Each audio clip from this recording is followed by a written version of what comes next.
coach at West Liberty, but spent some years as an assistant under head coach and former athletic director Lynn Allen back in the day as well. Here are the starters for Cal. Number 1, a 6-foot sophomore from Pittsburgh, Pennsylvania at forward, Hope Hawkins.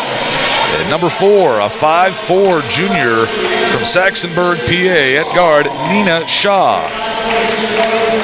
And then number 21, a 5'6" junior guard from Harrisburg, PA, we have Jalesa Hull. And number 22, a 5'8" sophomore guard from Parkersburg, West Virginia, Trinity Baylog. And last but not least, number 23, a combo guard, a 5'11" junior from Pittsburgh, PA, Kimaya Williams. Again, head coach Jess Strom, been there a long time for the Cal Vulcans, and they got a big win last night against Wheeling University, 63-62. They're looking to go 2-0 on the season, but so are the Toppers. As we get set, and you see their preview up on the big board here at the ASRC, thanks to Main Street Bank helping us out with that big board years ago. So it's something I gotta say, coming in to West Liv, starting this academic year, is the atmosphere for game days is unreal. The work they put into the hype videos and making the energy unique is amazing. So it really gives home court advantage. It absolutely does. We hear the crowd right now at the ASRC. Obviously West Liberty heavy, cheering on these starters being announced. We begin as the same starters as last night. Number 0, a 5'6" sophomore guard from London, England, Anna Isabel Anderson. Also at guard, a 5'8" senior from Pittsburgh, PA, number 2, Anna Lucarelli. At guard, a 5'7" senior from Roseville, Ohio, number 14, Bailey Smith. At guard, a 5'8" senior from Kaiser, West Virginia, number 20, Haley Smith. And last but not least, a 5'7" guard, a sophomore from Pittsburgh, PA, number 22, Katie Lucarelli. And Pablo, I'll just tell you this, it's a little easier when 4 of the 5 starters only have 2 names. There's 2 Lucarellis, 2 Smiths. The Lucarellis are sisters. The Smiths are not related, but it makes it a little easier for a broadcaster. Yeah, you definitely can't get lost if there's not much variation. If anything, we might get confused. Yeah, exactly. As long as you say Lucarelli or Smith, you're probably going to be right regardless of what happens. High percentage there. Well, here we go. For the tip, for the Toppers, it'll be Haley Smith. And I don't want to say necessarily positionless basketball, but a little bit is the way the Toppers play. There's no true post player in that starting lineup. It's honestly a bunch of guards, but we saw how that system kind of worked last night. The Toppers had a great night last night against Edinburgh.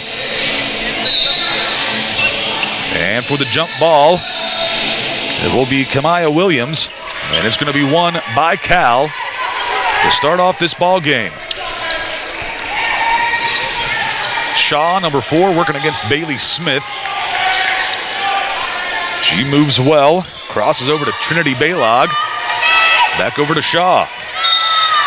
A foul away from the ball underneath the bucket. They're going to call this on Haley Smith of West Liberty, number 20, her first, team first. Just looking at how Haley Smith was trying to play defense during the paint, it's going to have to be very physical there because of the size difference. Let's see if we can hold up. And that is one of the disadvantages of not having a true post. And there's some injuries for the Toppers as to why they don't have a true post right now. Anderson, cross court. Bailey Smith, could she pick up right where she left off? Get in the fast lane, Grandma. The bingo game is ready to roll. We're going to be hard to beat if she's unstoppable tonight.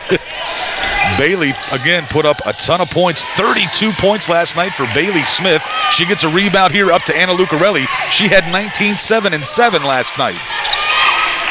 Smith around to Anderson, back to Katie Lucarelli. She drives, cross court. Anderson wide open, off the mark, follows her own shot though, but the rebound goes directly to Jalesa Hall. Mid-range, good for Baylog. Both teams got points on the board right now. Bailey Smith down in the corner, out to Anna Lucarelli. Haley Smith to Anderson. She drives on Baylog, puts it up with the right hand. Baylog may have gotten a piece of that, not certain. And now here comes Kamaya Williams, sets things up, wants to go down low. They do to Hope Hawkins. And a foul going to be called. Second foul on her already. Now we're going to see a freshman come in for the Toppers. I think the Vulcans watched their tape and read the height difference, and they're going to take advantage of it all night long. Absolutely so, as they should, and we'll see how the Toppers adjust. And the Toppers have a freshman coming in here. It is Jamaica Brungard. She had a very good night for herself last night. As the first free throw is good. The tie ball game at 3.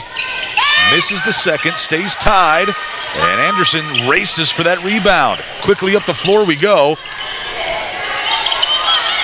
Bounce pass. Katie Lucarelli gets the bucket. Anna Lucarelli almost gets the steal. And you see, I used this phrase a lot last night, talking about Anna Lucarelli, the elder, the senior Lucarelli. Tenacious. Up and down the floor, non-stop. I almost want to call her like she's a hockey player, back-checking and things of that nature, but I got a feeling if she had grown up playing hockey, she would have been very good at that too.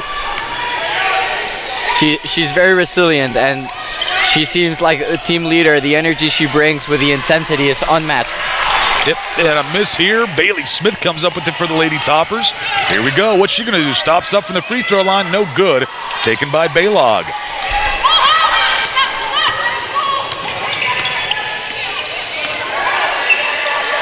Baylog wants to go inside to Hawkins. Brungard is there, no good, and there we go. Jamaica Brungard now gets kind of tripped up. Katie Lucarelli for 3. Rainbow, no good. And we've got some information from our student sideline broadcaster, Caden Bednarik, and when we get an opportunity, I think she's set up. Caden, go ahead and take it away.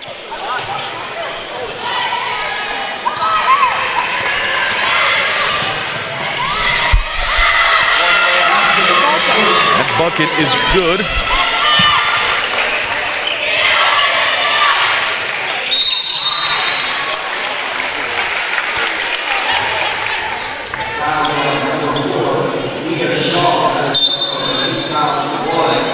NCAA tournament with a score of 68-62. This is your Main Street Bank sideline report. For Topper Station in the Mountains Conference Digital Network, I'm Caden Bednarik. Thank you for the series history, Caden. It has been heavily in favor in Cal over the years. 18-5 all time. It's Cal versus West Liberty. Toppers only 5 wins against them. Looking to turn that around today. No good on the second attempt. Lucarelli gets her own offensive board though. Bailey Smith can't get this one to go. And it's going to be rebounded by Cal. Here comes Shaw.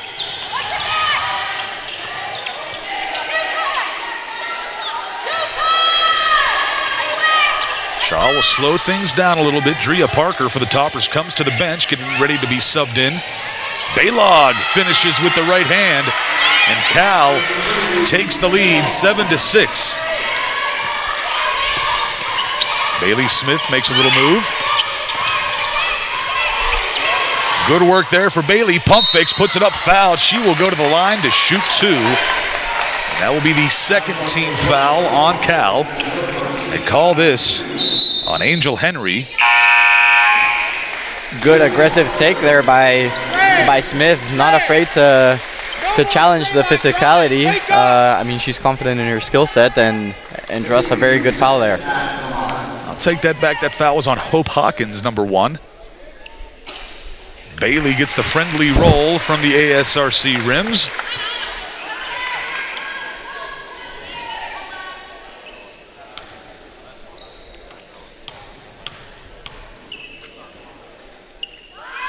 Second attempt, nothing but net. Toppers retake the lead 8-7. Shaw working against Anderson. Anderson, a great addition for the Toppers this season. She did really well her first night and continues to provide what I consider to be a bit of a calming effect of a veteran leadership and ability to play in any situation. Inside pass. Bailey Smith kind of outmatch or mismatch on the low post there. And a bucket for Cal as they take the lead again, 9-8. Bailey Smith driving. Spins back out to find Anna Lucarelli. She recovers. Gets back to the elbow and below. Back out to Anderson.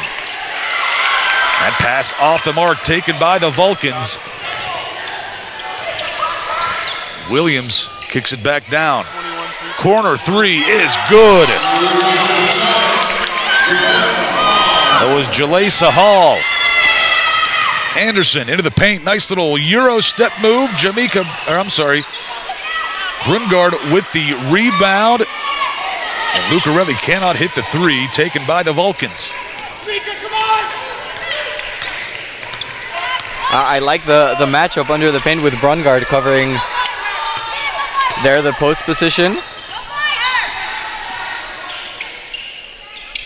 Brungard gets the steal. Here comes the freshman all alone on a breakaway. And the finish. Toppers make this a 2-point game, and the freshman is showing up again tonight. Way to step up and rise to the occasion there. Shaw trying to work against Parker. Almost a steal here for the Toppers. Baylog back over to Williams. Now it's Hull driving. Right hand is good. Stretch that lead back out to 4. Now Lucarelli will try to drive. Stops up in the paint at the low post. Puts it off the glass. No good, but she is fouled, and she will shoot 2. Call this one on Nina Shaw. Once again, we see another very smart take, not willing to be afraid of the physicality. I think another key here for the offense to be able to keep rolling is the off-ball movement is really important.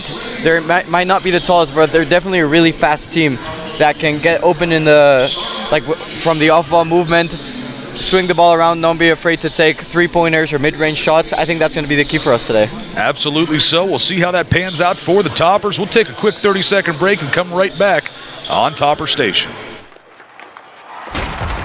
Wow, now that check had an impact. Oh, yeah. Just like impact checking from Main Street Bank. That's right, Jim. After all, Main Street does offer 6% APY. On balances up to and including $15,000. Impact checking with 6% APY from Main Street Bank. All roads lead to Main Street Bank. Now that's a checking account that can impact your life. It's definitely checking with an impact, a positive impact. Hi, I'm Coach Rich Rodriguez, head football coach, West Virginia Mountaineers. I make a lot of decisions as a head coach. You make a lot of decisions in life. If disaster ever strikes your home or business, make the right call and call Panhandle Cleaning and Restoration. I know these folks. They're great to work with. They're outstanding. They've served for over 50 years in the Mountain State. They'll treat you right. If you ever have a disaster, ever need something fixed, call Panhandle Cleaning and Restoration. That's the team the Mountaineers will call. And welcome back to the ASRC, the Main Street Bank first quarter. 5.5 minutes have been played here. It is a 14-10 ball game in favor of Cal. Anna Lucarelli hits her first free throw. And the Toppers have a new player in for the first time tonight. Kaylee Norris played a good bit last night as well, number 10. As Lucarelli hits both. It is now 14-12 in favor of Cal. And both of these teams looking to go 2-0 on the season if they can get a win tonight. Norris trying to stay with Baylog. She gets down center avenue, no good, tipped around, and Cal comes up with the loose ball. Williams back over to Baylog. Norris staying right with her, won't allow her to drive. Brungard right there with Williams. Great job, but still gets the bucket. Katie Lucarelli dishes it off to her sister Anna. Driving, stops up at the foul line, spinning around, looking for somewhere to go, and finds Parker. Back over to Katie Lucarelli.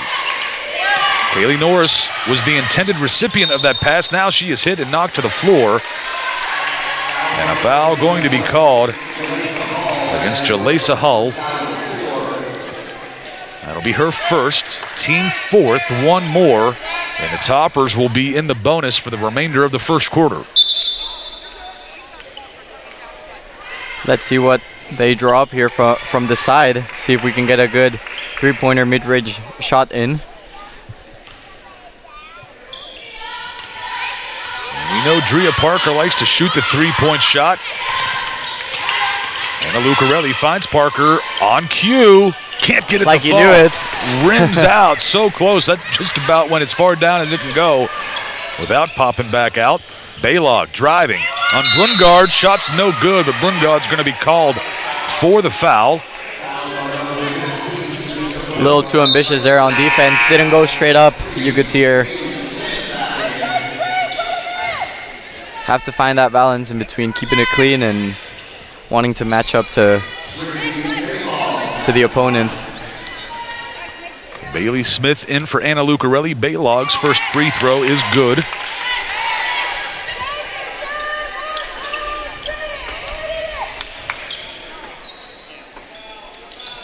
Second attempt, good as well. It's a 6-point ball game now, 18-12. 3:25 left in the first quarter. Lucarelli to Norris. Bailey Smith, deep range, no good, and Baylog comes up with the rebound for the Vulcans.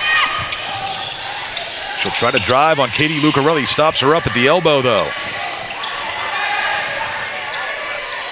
Bailey Smith trying to play some good defense, but Kennedy Bankett, a senior from Glendale, Maryland, is going to go to the free throw line and shoot a couple. After that last three-point attempt from West Lib, we're now 1 from 6 from the arc, so we need to start making some shots if we want to close this gap up that's building early on.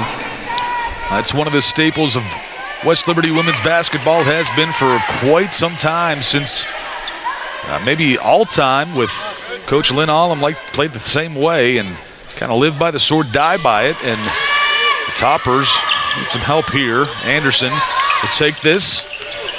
Down by 8, 20-12. Katie Lucarelli takes the pass. Looking for somewhere to go. Finds Bailey Smith on the left side. Ball is going to be stolen. 21. And the bucket on the breakaway is good by Jalesa Hall. Anderson to Bailey Smith. She'll drive, wants to go baseline, cross-court pass. Anderson's three off the mark. It's going to be rebounded by Williams. Here come the Vulcans.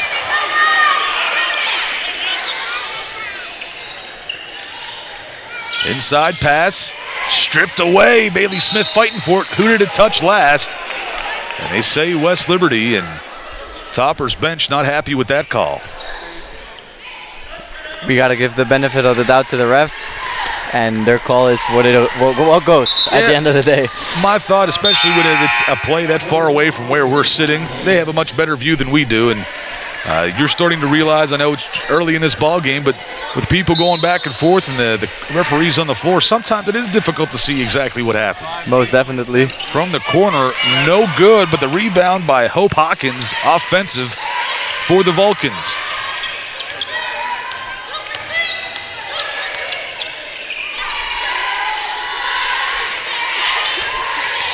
Seven to shoot, the drive, the bucket is good. Alicia Young. Anderson driving for the Toppers, kicks it back out for Katie Lucarelli. She drives, double team, bounced back out for Bailey Smith. She'll get into the paint, fakes the pass, puts it up, no good. But the foul will be called on Kennedy Bankett. And Bailey Smith will head back to the free throw line. It's the 5th team foul, so the Toppers, for the next minute 41, will be in the bonus. Good take by Smith there. See if she can convert the free throws. Get the spark going for Westlove. Hits the first. Before that, Cal had doubled up West Liberty 24-12. Second one is good. So a 10-point ball game, 24-14. Kaylee Norris trying to stick with Williams. They want to go down low. Shot is good again for Hope Hawkins. 2 Lady Toppers on her, still makes the bucket. Katie Lucarelli, nice little fake. Pass is going to be stolen away, though, by Alicia Young. Now Katie Lucarelli returns the favor in transition.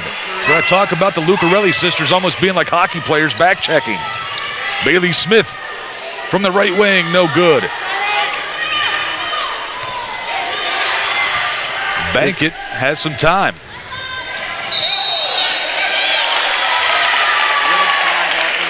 They call the offensive foul on Bankett. That'll be her second.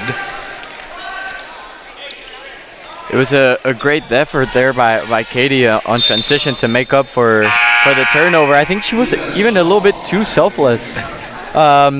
She had an open shot like under the rim, and just gave it away. I think go for it. Take all those shots, those opportunities. Yeah, Katie played a lot as a true freshman last year. This is her sophomore season, and hopefully as she gets older and a little more experience, she'll just take that right to the bucket. Katie with possession again. Rhea Parker, top of the key, finds Norris. She'll drive, kicks it back out for Parker. 7 to shoot for the Toppers. Katie Lucarelli will get into the paint. Fakes it, up and under. Shot is going to be blocked. Baylog comes up with the loose ball. Great job by Alicia Young, number 3 for Cal, to get that block.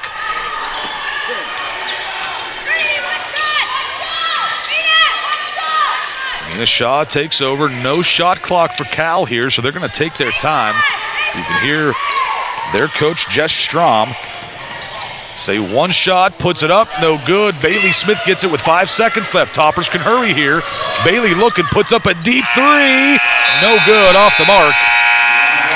And the first quarter will end 26-14 in favor of Cal. And we will take the break and come back for the start of the second here on Topper Station. 26-14, Cal leads. For over 140 years, we've been writing our story together, cheering on local teams, supporting our schools, and standing beside local businesses every step of the way. At Belmont Savings Bank, your local community bank, we say thank you for being the heart of our community. Your trust, growth, and support inspire us to give back and make your story part of ours. Let's keep writing it together. We'd love to help you with your story. Pinnacle Comprehensive Care and Apex Aesthetics, your locally owned medical practice dedicated to helping you heal and feel your best. From advanced care for acute and chronic wounds to treatments that help you look and feel better in your own skin. Whether it's skin tightening, microneedling, IV hydration, hormone replacement, or peptides targeted to manage weight loss, tissue repair, anti-aging, or increase muscle mass, our team is here for you. Call 304-905-6899 for your free consultation. Pinnacle Comprehensive Care and Apex Aesthetics. Heal, renew, energize. Welcome back to the ASRC. We've got our student sideline reporter, Caden Bednarik, with some information. Caden, take it away. WLU women's basketball team opened their season last night when they secured the win over the Edinburgh Fighting Scots with a score of 88-72. Bailey Smith led the Hilltoppers with a game high of 32 points. Anna Lucarelli added 19 points, 7 assists, and 7 rebounds. The Toppers finished with 50 points in the paint and 21 face break points in their victory over the Fighting Scots. This is your Main Street Bank sideline report. For Topper Station and the Mountain East Conference Digital Network, I'm Caden Bednarik. Thank you for that information, Caden. Again, our seniors had a great night last night between Bailey Smith and Anna Lucarelli. We're trying to get back to that here tonight as the Toppers are down early after the first quarter and another turnover for West Liberty right there. That's their 6th turnover. First this quarter, obviously. Too many miscues so far. Again, second game of the season. We're still early, trying to figure things out. The Toppers had it going night 1, trying to make sure they can keep that consistent. Williams driving on Lucarelli. Parker fighting for that rebound. Still loose. They call jump ball, and possession will go to Cal. talking about miscues and the turnovers, there offensively, we went 3-16 from the field and 1 of 9 from the from the 3-point. Sorry, so we gotta tidy things up offensively. Like you said, we're finding our groove. It's the start of the season. See who wants to take more shots and where to find the open spaces there. Let's see if we get rolling starting here this second quarter. Absolutely. The Toppers just hit 3 field goals in that first quarter, but went 7 of 8 from the free throw line. Bailey Smith playing close up against Baylog. They go down low. Shot is up and good, even though Anna Lucarelli had hands in the face. Bucket still falls. They found the mismatch there off the switch. Lucarelli flying to the bucket, but they're going to call the foul on Alicia Young, number 3. That'll be her first, team first of the quarter. Lucarelli will shoot 2.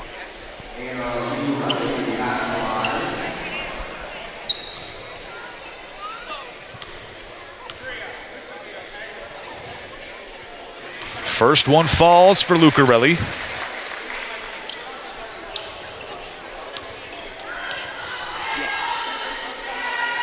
Second one goes. Anna has 5 points so far tonight. A 12-point lead still for Cal, 28-16.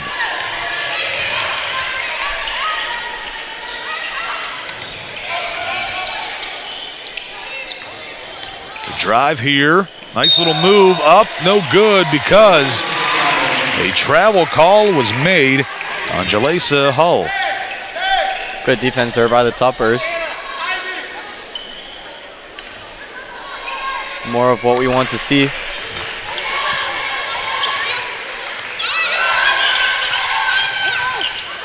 Anderson on the right side. Gets a screen set by Parker, decides against it, goes baseline, loses possession of that basketball. And possession goes back to Cal. I like the idea. Smith was open in the corner there. Just ran straight into traffic this time. Williams working against Lucarelli. He's got quite the height advantage. Nice spin move in the paint and gets the bucket. Anna having a difficult time with that. They've called the switch on her twice in the past couple possessions, and nothing much she can do but raise her arms and hope for the best. Lucarelli answers with the 3. She's got 8 so far tonight. Way to respond. Baylog will set it up in the half court again, an 11-point ball game.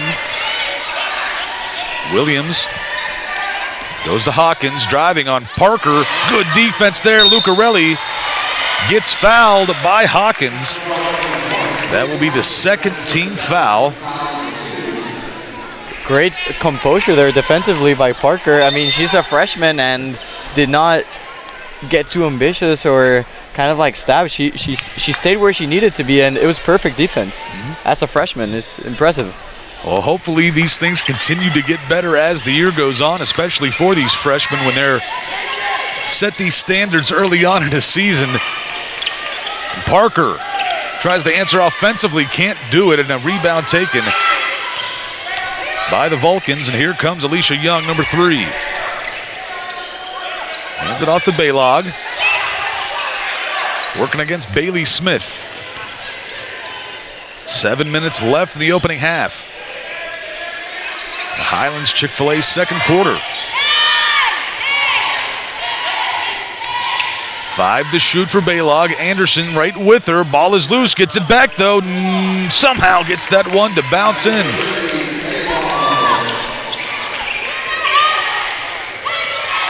Lucarelli will spin back around, find Anderson. Bounce pass to Smith. They challenge her. She'll drive, spinning on the low post, puts it up. She's going to be fouled. Oh no. They call this the offensive foul on Bailey Smith.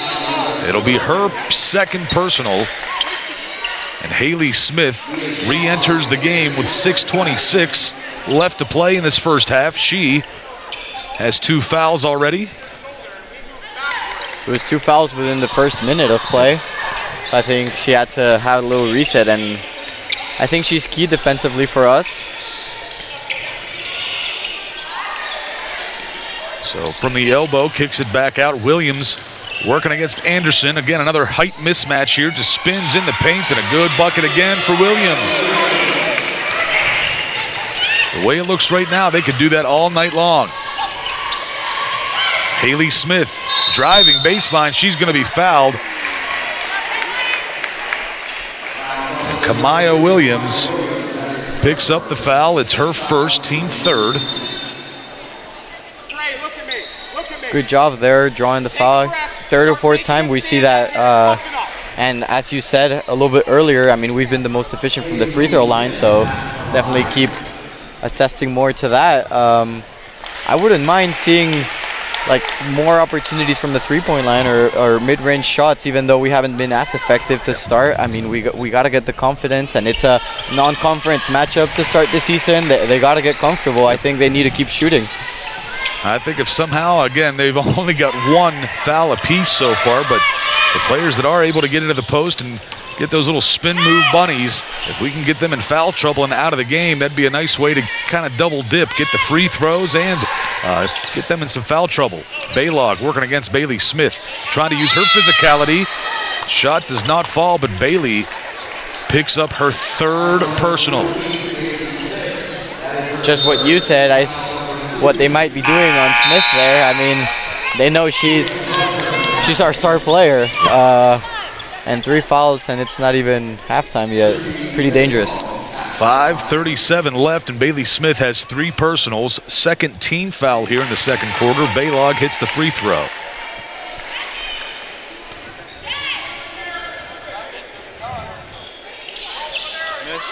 Missed on the 2nd one. Katie Lucarelli quickly up to Anderson. As Anna Lucarelli can't get that one to fall. Here comes Alicia Young, quickly up, missed the shot, fighting for that rebound. Baylog has an open 3, can't get it to go. And Anna Lucarelli gets this rebound. Here come the Toppers. She pushes the pace, puts it up, no good. Toppers get opportunities like that, they gotta finish. It's a 14-point ball game with 5 minutes left in the Highlands Chick-fil-A 2nd quarter. Shaw working against Anderson, picks up the dribble. You want to go down low, get the mismatch again. Bucket is good, and Haley Smith picks up her 3rd. So both starters named Smith have 3 personal fouls here in the first half. With that stoppage in play, it'll be the media timeout. We will take a quick break and come back for more on Topper Station. From the long-lasting and reliable heating and cooling systems we send out the door, to the friendly and knowledgeable dealers who go the extra mile. With a no-hassle replacement limited warranty, you can trust day and night to deliver outstanding service and performance, keeping you a step ahead with advanced technology and exceptional comfort. To find a day and night dealer, visit dayandnightcomfort.com. For over 140 years, we've been writing our story together, cheering on local teams, supporting our schools, and standing beside local businesses every step of the way. At Belmont Savings Bank, your local community bank, we say thank you for being the heart of our community. Your trust, growth, and support inspire us to give back and make your story part of ours. Let's keep writing it together. We'd love to help you with your story. 4 for 20 is crazy. Welcome back to the ASRC. You take a look at some of the stats so far in this ball game. Toppers having a rough time shooting. 4 for 20 in the field goal and 2 for 11 from the three-point range. We've been good on the free throw line, 11 for 12. However, a lot of room for improvement. Yeah. A tough shooting night for the Toppers. No one has more than 1 field goal so far for West Liberty. And something that was bound to happen is we've been out-rebounded 18-10 so far because of the size difference, playing a big factor here as well. One way to limit the Vulcans' rebounds is to make shots, make sure there's no rebound to begin with. And that free throw, I believe, completely missed the rim and hit the backboard. So the Toppers will take this ball out. Lucarelli to Lucarelli.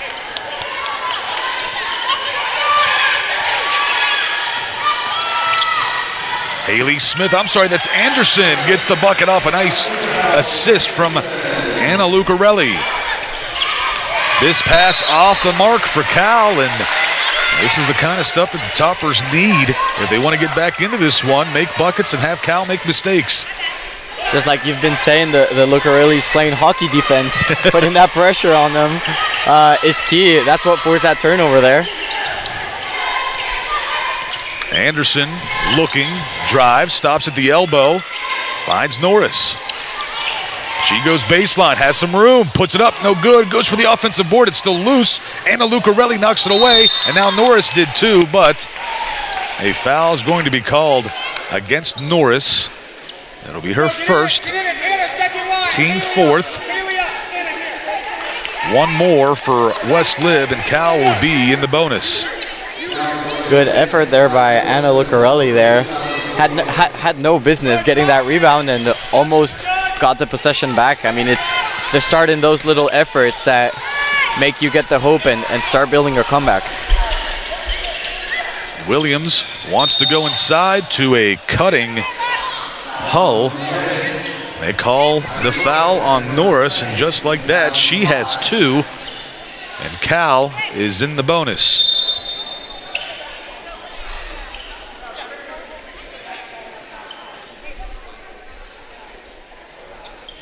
Cal so far 6 for 8 from the free throw line, so pretty effective as well.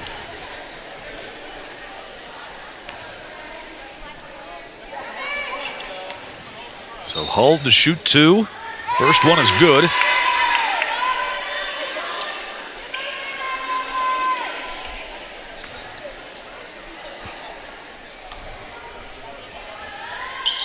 Second one good as well, so it's 39-23. Cal taking over. Lucarelli driving, puts it up, good. Anna gets a good bucket.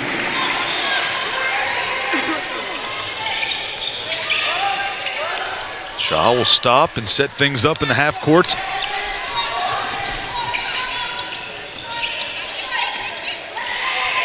Williams will try to back down. Lucarelli goes hard to the bucket. Foul going to be called.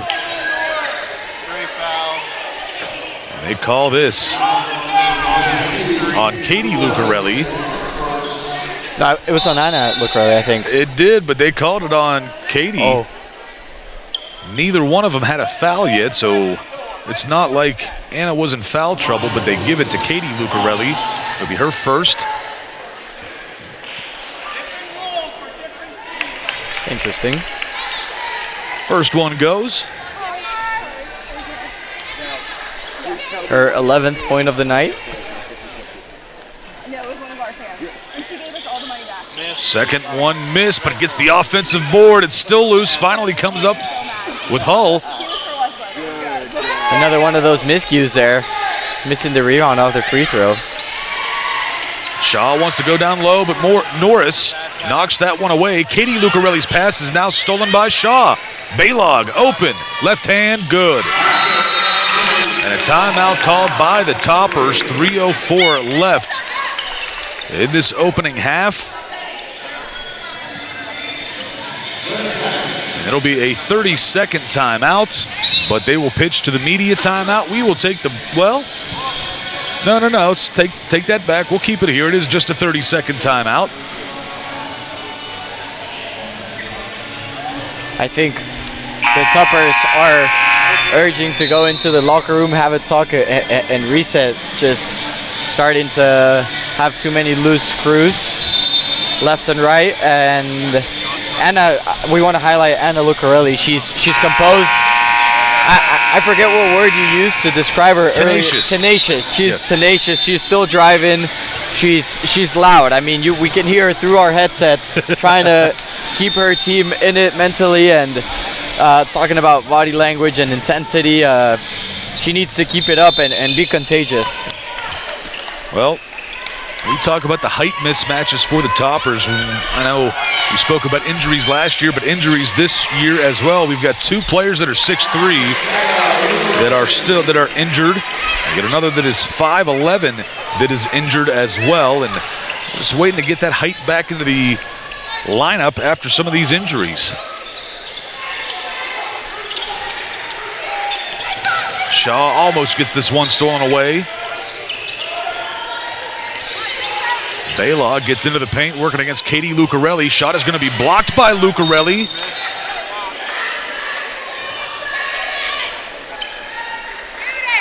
Great defense there by Katie Lucarelli. Playing on a fine line with drawing the foul, getting called for the foul there, but contested it pretty well. Also, while we were talking, another great take by Anna Lucarelli. She has 12 for the night now. 7 on the shot clock for Cal. No good. Rebound for Norris. Now a foul going the opposite way. They call this on Nina Shaw, number 4.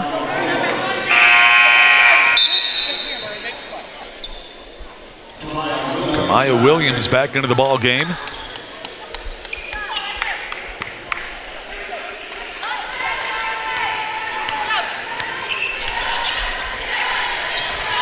Anna Lucarelli finds Anderson. Gets into the paint. Backing down the defender. Lucarelli kind of got in her way. Ball is tipped out of bounds by Williams. Possession stays with the Toppers.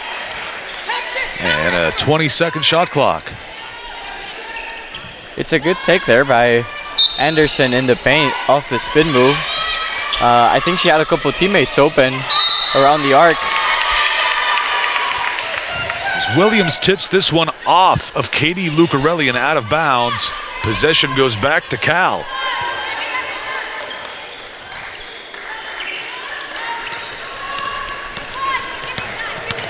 Anderson trying to play straight up with Baylog. 2 minutes left in this Highlands Chick-fil-A second quarter.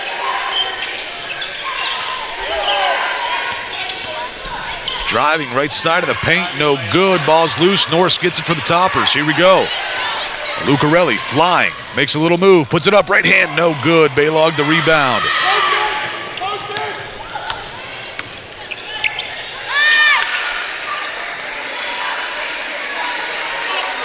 It's that intensity from Lucarelli we're talking about.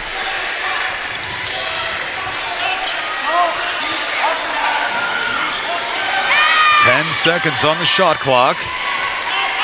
Baylog working against Anna Lucarelli. Pass off the mark. That's incredible defense there by Anna Lucarelli.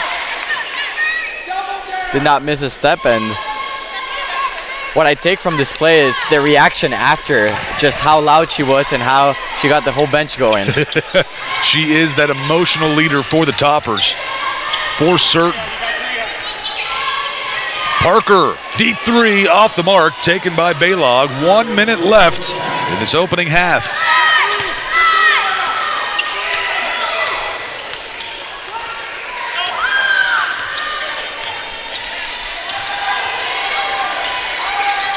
Williams, top of the key, working against Norris. Mismatch height-wise, no good on the shot, though, but tipped right to Cal. That was Hull picking up that loose ball. Katie Lucarelli called for her second personal.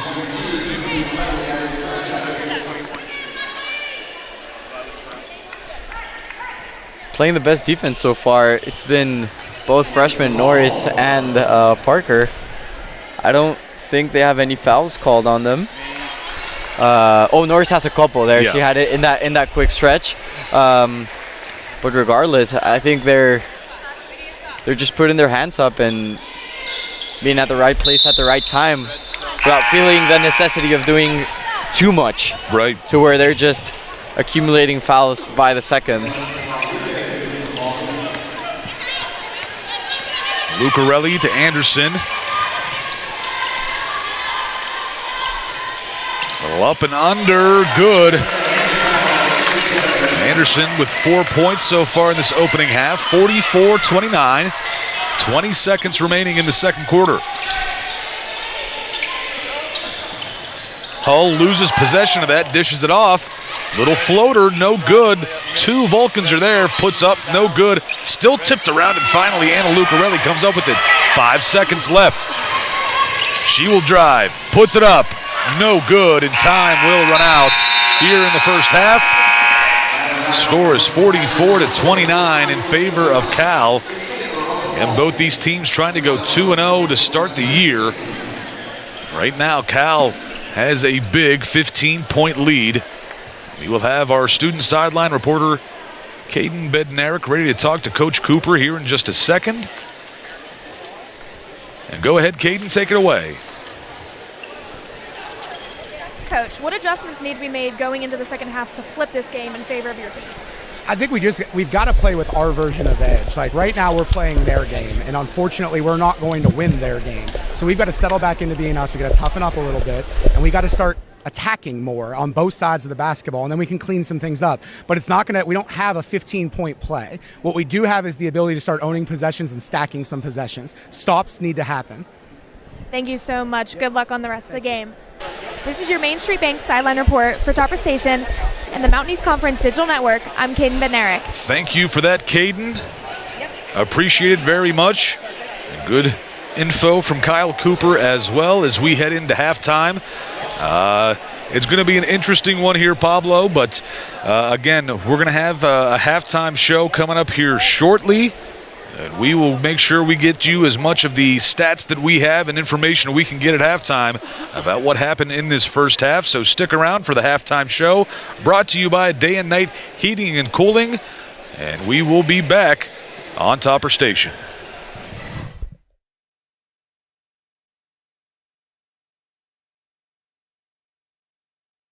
The ears hurt. They're tight headsets. All right, I'm going to go use the restroom. Sounds good. I think we'll come back with like 3 minutes or so. Not much to talk about. No.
Welcome back to the Hilltop.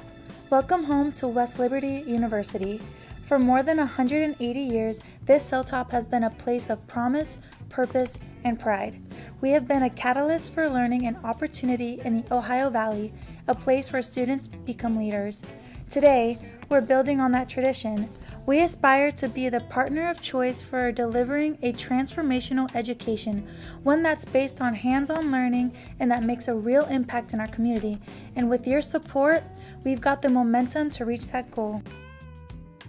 In a time when higher education is facing significant challenges, West Liberty is stepping up with programs that advance social mobility, foster community partnerships, and prepare graduates for meaningful, impactful careers right here in the Ohio Valley. West Liberty is a place of opportunity for students from every background. To meet their needs, we've expanded the Student Success Center and added new technology to help students stay on track. And with caring faculty and staff who provide personalized support, our students are able to achieve their goals. Because of our strong retention and graduation rates, WLU has been recognized by U.S. News and World Report for providing high levels of social mobility and economic opportunity. This year, we're proud to be ranked number 4 for social mobility among public universities in the South, up a notch from last year. And thanks to generous donors, we've launched new scholarships in education, financial planning, and business, opening doors for even more Hilltoppers. The impact of West Liberty reaches far beyond our Hilltop. Through academic programs that support workforce development and service learning that benefits our neighbors, Hilltoppers are making a difference throughout the Ohio Valley. Last year, we launched the Aviation Pilot Training Program in partnership with Marshall University, preparing tomorrow's pilots and giving a boost to the local economy. With more than 20 students already enrolled, we'll soon be graduating pilots ready to meet critical workforce needs. I see my time here at West Liberty shaping my career as a future aviator in a lot of different ways. I think it's challenging me to be a better thinker, to put myself in uncomfortable situations, and to express my interests more fully. I never thought I would get this opportunity going into college, and I'm very happy for it. I would like to say to the West family that thank you so much, and we as a class are extremely thankful for what the donation is doing for us. We have a simulator coming and a lounge being built at campus, and we're all very excited for what's to come.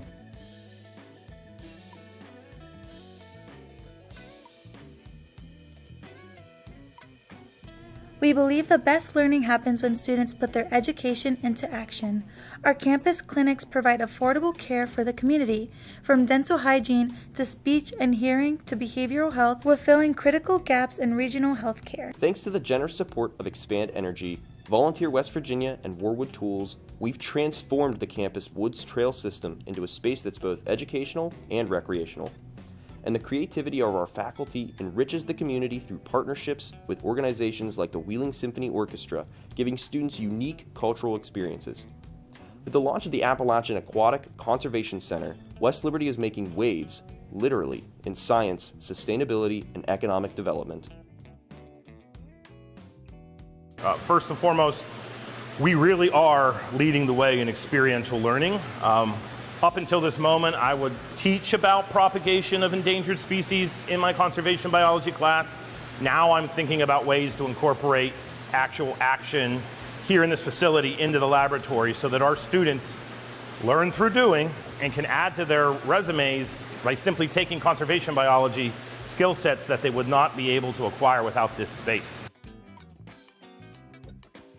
Community service is core to our identity, with athletic teams, student organizations, and classes all participating in volunteer projects. Programs like Keep Wheeling Warm from our women's basketball team provides winter clothing for those who need it. Our Greek organizations work with a local organization to provide service.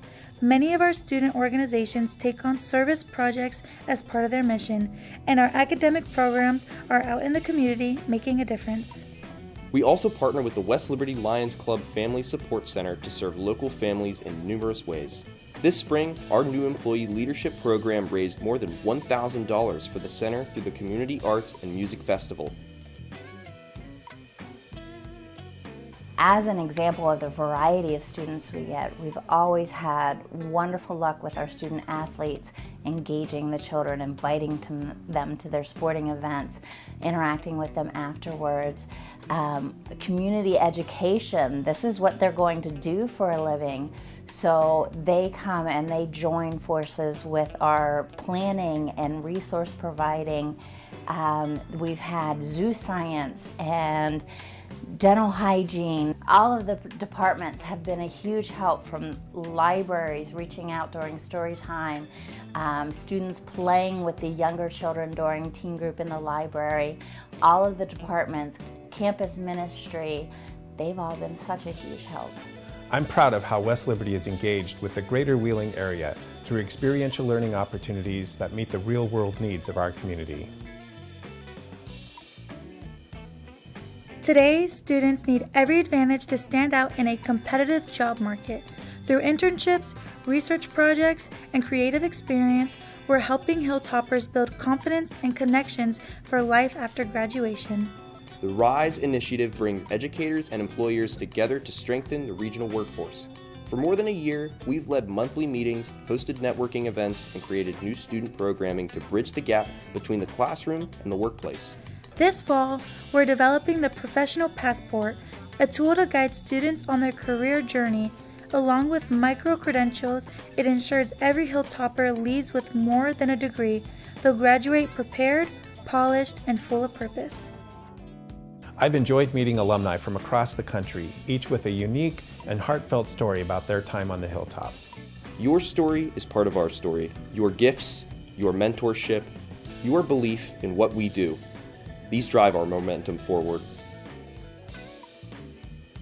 Thanks to the generosity of donors, the Aspire Fund supports exceptional learning opportunities, like helping students travel to Japan and New York for unforgettable experiences. Together, we can shape what's next for West Liberty University and the Greater Ohio Valley. Thank you for your continued support. For generations, the Hilltop has been a place of opportunity and hope. Together, we've built programs that give students hands-on learning experiences and bring lasting benefits to the Ohio Valley. From the Hilltop, we rise together. For the Valley, we build brighter futures.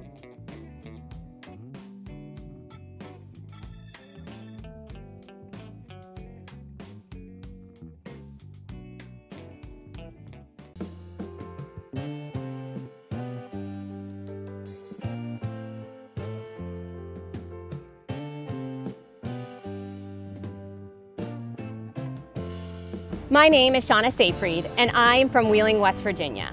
I am a proud alumni of West Liberty University, obtaining both my bachelor's and master's degree at the university level. When the doctorate program opened up here at the university, it made sense that I continued my journey. As a classroom teacher for the past 16 years, I never expected that this doctoral program would open so many doors to me. In fact, 2 years ago, I didn't expect to be where I am today, as I've just accepted a new position at a local university as both the assistant professor and the director of education. My name is Brittany Sabota. I am from Wheeling, West Virginia. I received my undergraduate degree from West Liberty University and went on to PA school at Alderson Broaddus College, another West Virginia college. And I cannot believe where I am today. I did not expect to be here 2 years ago. With the help of the program in writing pieces of our dissertation throughout all of the leadership courses, I have been able to excel in my career and move on even further than I anticipated at a much faster rate than I anticipated as well. This doctoral program has helped transform my thinking and has helped me develop into a leader in the educational community. Throughout the coursework, such as emotional intelligence classes, leadership classes, and even financial literacy classes, it has transformed my way of thinking. I recently took a position in the Pittsburgh area at a university that is in the top 50 PA programs in the United States, and Wow, now that check had an impact. Oh, yeah. Just like impact checking from Main Street Bank. That's right, Jim. After all, Main Street does offer 6% APY. On balances up to and including $15,000. Impact checking with 6% APY from Main Street Bank. All roads lead to Main Street Bank. Now that's a checking account that can impact your life. It's definitely checking with an impact, a positive impact.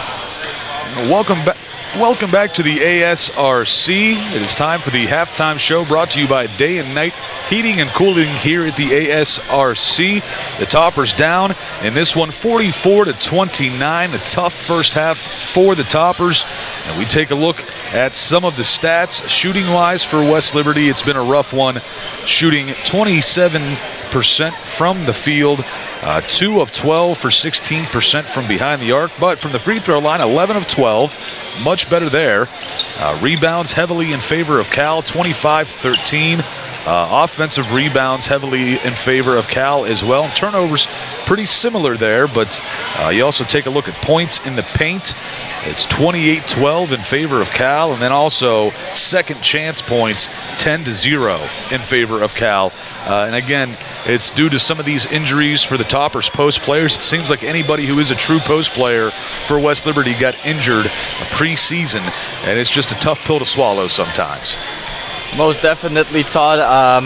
We were just talking about it before we came on air. It has to be freshmen stepping up to not only play collegiate basketball, but also in positions where they haven't faced the physicality they're facing from a team that Cal PA has today. Surprisingly, we were talking about it earlier in the half. Drio Parker was playing great defense at the paint, but it's been an issue for a couple of our players. Both Smiths have 3 fouls already in this first half, so they have to be subbed off, and taking some time when they're also, especially Bailey's, our offensive weapon.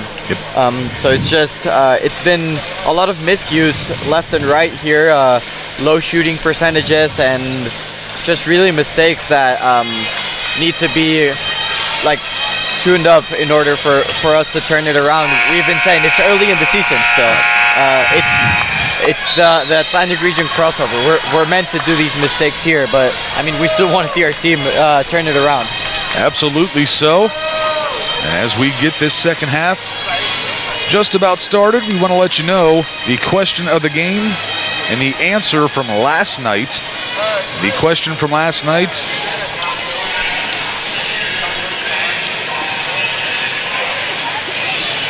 was, who was the only West Liberty women's player to have over 1,000 career assists? The answer was Joanna Burnaby McNamee.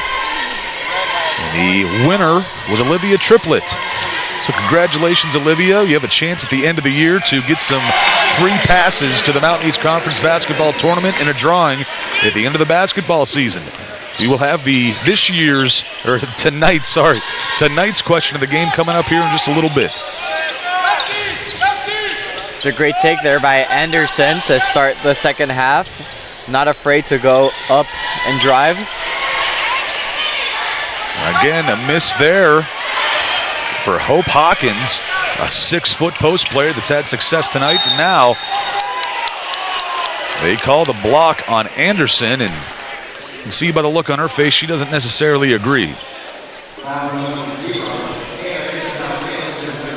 One of those situations, she's just standing there in the wrong place at the wrong time, and they draw the foul on her. It's her first of the night, so nothing to be concerned about.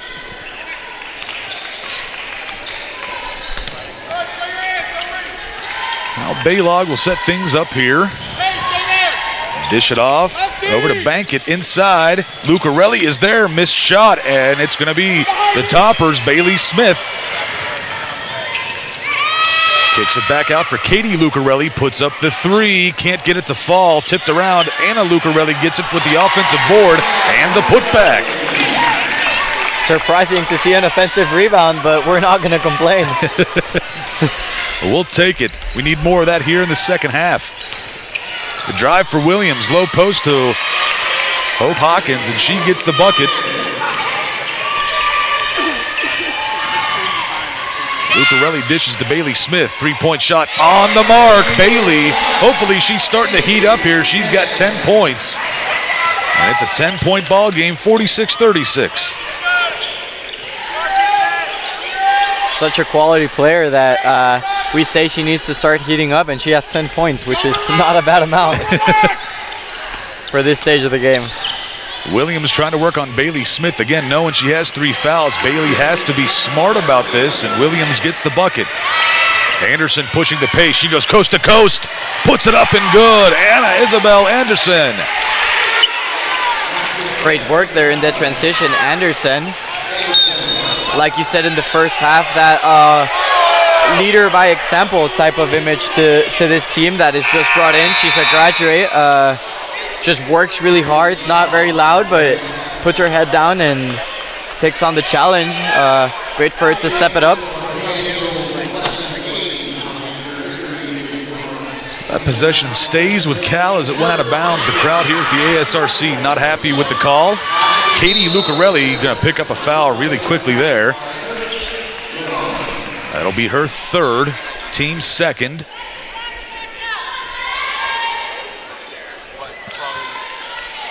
All of Katie's fouls have been where she oversteps trying to reach or gets too physical when covering a player in movement, so she needs to be careful. The Vulcans moving. Here's Williams down low, working on Katie Lucarelli. Nice little move in the paint. Crosses from block to block and gets another score.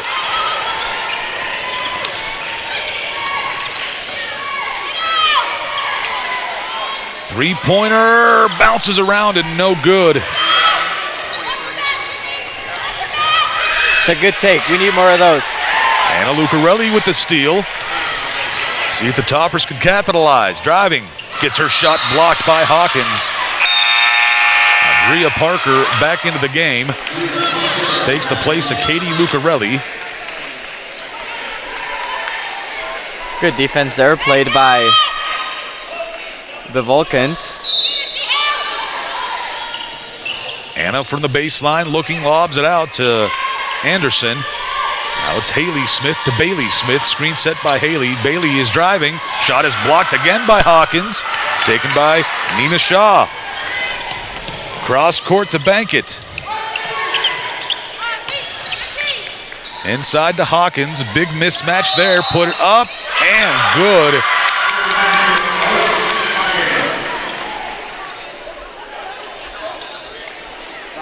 They call this on Haley Smith. It'll be her fourth. The third team foul of the third quarter. There's 6:45 left to play in this quarter. The Toppers with 3 team fouls already. And into the game is Jamaica Brungard. Smart basketball early in the second half by the Vulcans. Defensively, I mean, they got those 2 blocks. The Toppers were drawing fouls early in this game, and they've adjusted their defense there, and they keep doing the switch there to have the mismatch under the paint. So they're doing good. Yep. And they got a very good coach, and Jess Strom. She's been at this for a while. Understands how to take advantage of mismatches. And again, I'm not trying to say it's all injuries for the Toppers, but they did not help in these kind of situations when you have a team with good post players. Bailey Smith puts it up, foul. Bailey will shoot 2.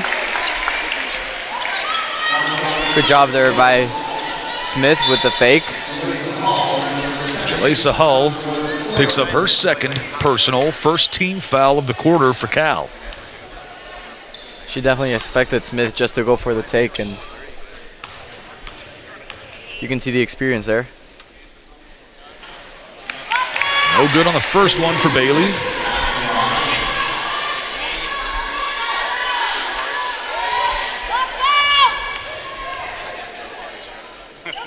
Second one, no good either.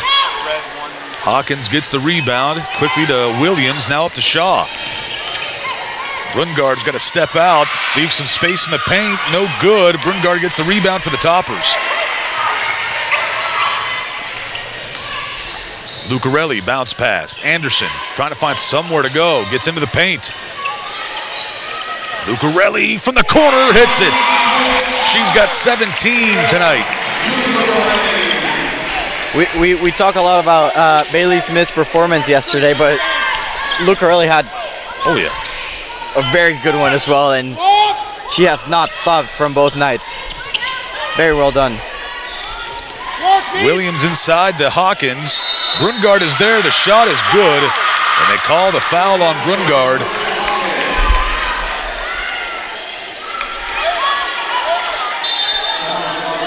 And one opportunity coming up. It'll be the second on Brungard. 4th team foul, one more. And Cal will be in the bonus for the rest of the quarter.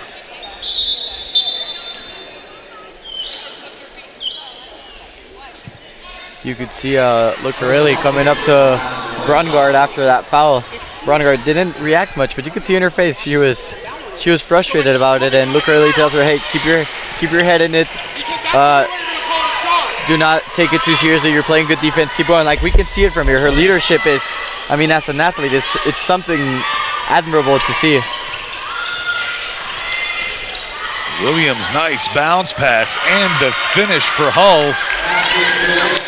56-41, back to a 15-point game. Bailey Smith driving. Can't get it to fall. Brungard gets the offensive board and the putback. The freshman showing up.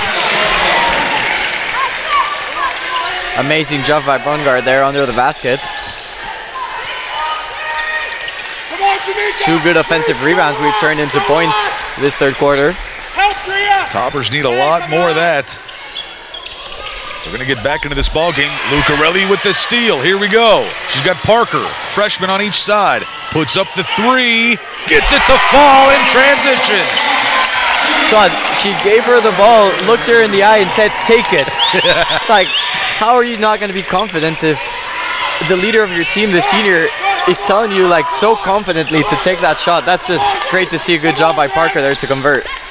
Now Lucarelli playing some tight defense on Hull. Brungard going to be called for the foul.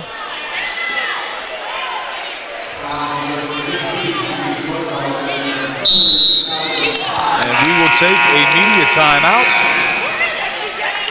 10-point ball game, 56-46, 4:23 left to play in the third. We'll take a quick break and come right back on Topper Station.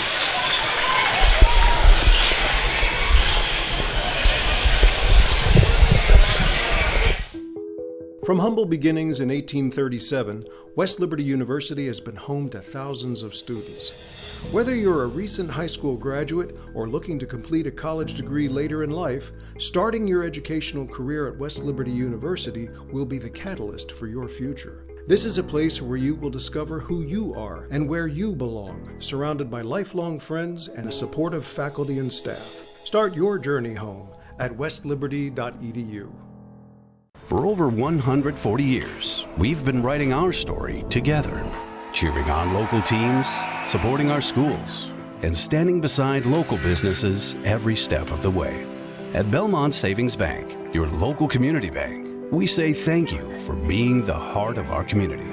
Your trust, growth, and support inspire us to give back and make your story part of ours. Let's keep writing it together. We'd love to help you with your story. And welcome back. We've got the question of the game for tonight. How many career victories did former West Liberty women's basketball coach, legendary Lynn Allum, secure? He was the first head coach for West Liberty women's basketball, and up until about 9 years ago, he was the only women's head basketball coach here at West Liberty University. And now Kyle Cooper has taken over. He's just the second head coach all time for women's basketball at West Lib. That's an incredible stat and both very successful. Yep. So a lot of legacy. A lot of those banners up there on the wall on the camera side are for women's basketball. Most of those are from Coach Lynn Allum. Coach Cooper looking to continue that legacy. Coach Cooper spent a handful or a few years under Coach Allum as a lead assistant coach. Topper offense. Anderson goes baseline, bounce pass to Brungard. She gets bodied, and a foul going to be called against Cal. No, non-shooting foul. They call this against Williams. It'll be her second, team second. Anderson from the baseline finds Bailey Smith. She's going to be open, puts up a 3, gets it to fall. The Toppers are down by 8, and they're starting the comeback trail. From downtown, we feel the energy's changing in this gym towards the right direction. And Lucarelli with the block. Here come the Toppers again. Anderson pump fakes the 3, steps up, gets into the paint, puts it up. No good, tipped around, and it's going to be taken by Hawkins. Now Williams carries it up the floor. driving, runs right into Brungard. Offensive foul called on Williams. It'll be her third personal, team third. Way to take the charge. That was perfectly executed. And last season, taking a charge was one of the staples of West Liberty women's basketball. I don't know the exact stats, but if you told me they led the nation in charges taken, you would believe it. I would not have doubted it for 1 second. If you told me they didn't lead the conference in it, I would have been shocked. Bailey Smith driving, finds Brunegard again, gets into the paint, spins back around, finds Parker. Bailey Smith in the corner, can't get this one. Lucarelli, the offensive board, loses it on the floor, and it's going to be a jump ball headed to Cal's side of the floor. Good ball movement there in that possession. Parker recognized it very well there. Told Smith. The offense is moving better. Yes. And it looks like right now the frustration has subsided for the Toppers, and it's been replaced with, again, that tenacity provided by Anna Lucarelli. It's unwavered. Nothing will bother it, and she'll keep going. Down low, it's Hawkins working against Brungard. Shot is going to be blocked by Brungard. Great job there. They're trying to fight for the ball. Now they call a jump ball once again. This time, it goes to West Liberty. Incredible defense there. Once again by the freshman. And this is good experience for her. Especially if she continues to sub in while there's a significant portion of the bench injured. She needs these minutes and these reps. Bailey Smith at the elbow. Look at that move. And the bucket. Highlight reel. Everyone will be replaying that for sure. And a timeout called by Cal. It is now a 6-point game, 57-51, and what was a 15-point lead at one time for Cal. And their biggest lead was at 17, is now dwindled down to 6. It will be a full timeout. We will take the break and come right back on Topper Station. It's wing night at the Alpha Tavern. Dig into your favorite wing flavors for just 47 cents each. Craving more? Add shrimp your way for just $4.70. Alpha Tavern in Woodsdale brings the flavor every Wednesday.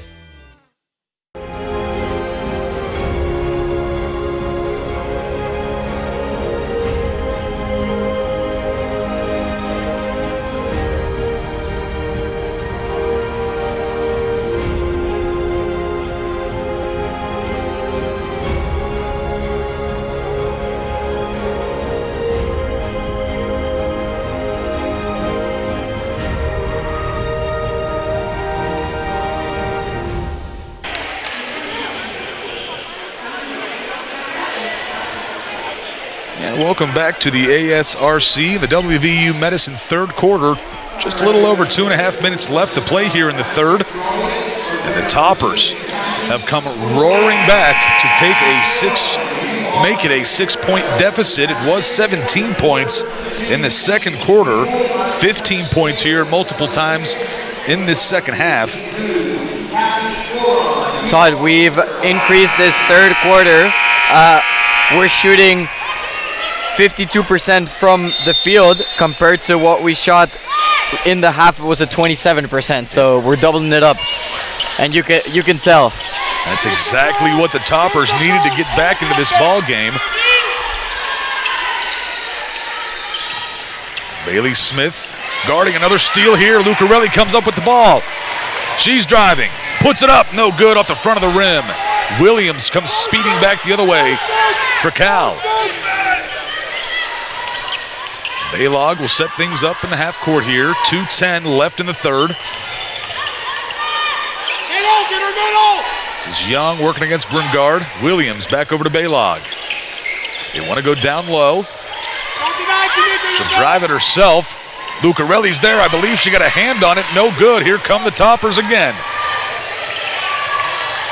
Parker back to Lucarelli. Finds Anderson. Wants Brungard to set a screen for her. She goes the opposite direction, cross court. Bailey Smith can't hang on to this pass. She was open. And out of bounds, possession back to Cal. Katie Lucarelli re-enters the game for Bailey Smith. Unfortunate she couldn't catch the ball there, but all the right signs for the offense, really, and defensively also. Lucarelli having a great night. She has, that was her 5th defensive rebound there. Almost gets the steal there as well on the inbound pass. Very close. Baylog will set up. That would have been her 4th of the night. 4 steals.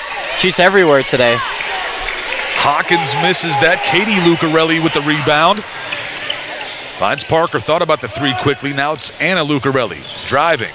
Got her head up the whole time. She gets hit. They call the double dribble. Got hit in the face.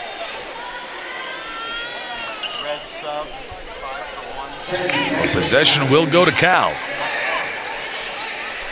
I think she did get hit in the face. That's why she just dropped to the ground. 1:15 remaining here in the WVU Medicine 3rd quarter. Baylog sets up the half-court offense. Katie Lucarelli showing some of that Lucarelli tenacity. To the foul line. Brungard gets the steal. What a defensive effort there by Brungard. Katie Lucarelli drives, bounce pass. Anderson gets into the paint, stops up at the foul line, finds Brungard, the freshman. Puts up the shot, off the glass and good. She's got 6 points, 4-point ball game. Incredible scenes here at the ASRC. Energy is going up and all the players on the floor are doing the right things. Now here we go. Brungard against Young. Young puts it up off the backboard, no good. Williams gets the offensive board back to Baylog. She puts up a 3. Off the front of the rim, rebounded by Anderson.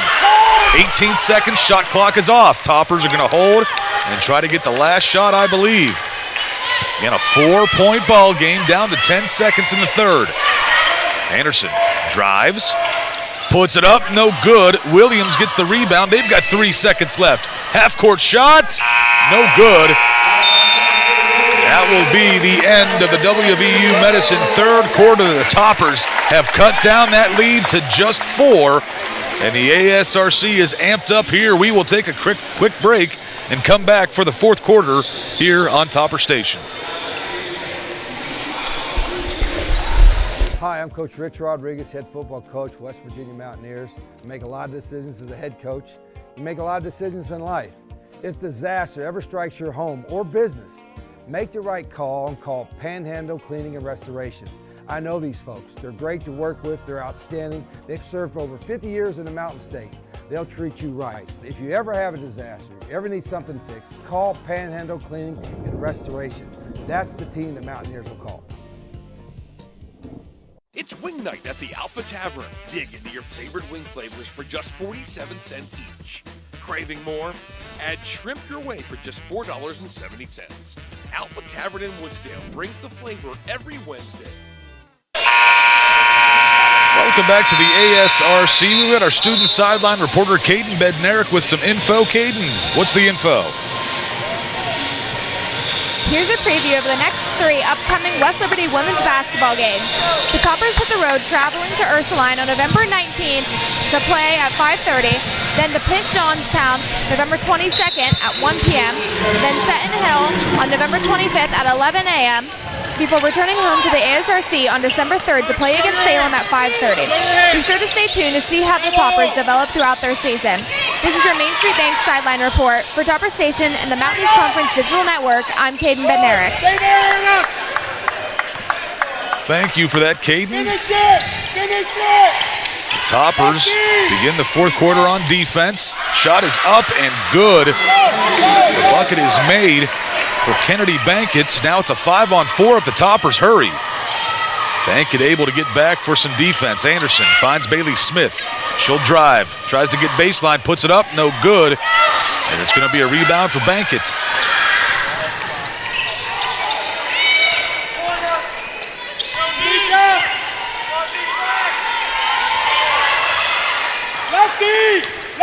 Drive, behind the back dribble. Anderson stays there on the low block, but Bankett able to bank it in.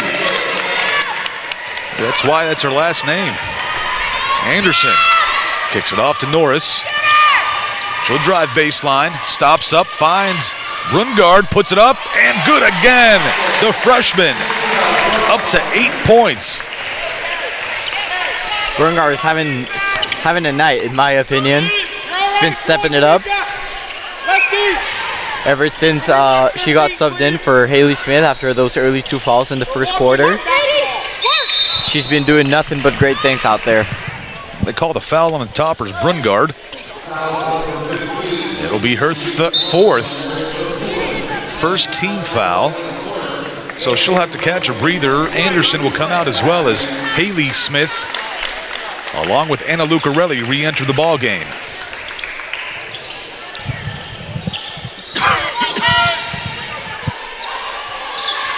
Baylog sets things up here in the half court. She'll drive. She's going to be fouled.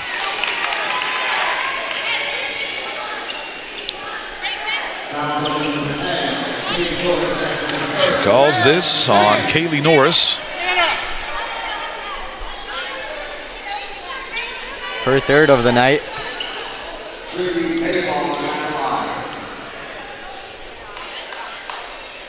Baylog's first attempt is good.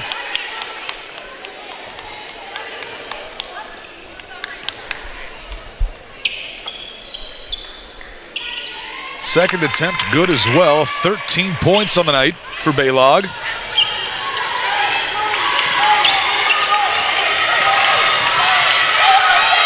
Lucarelli sets up, picks up the dribble, finds Norris.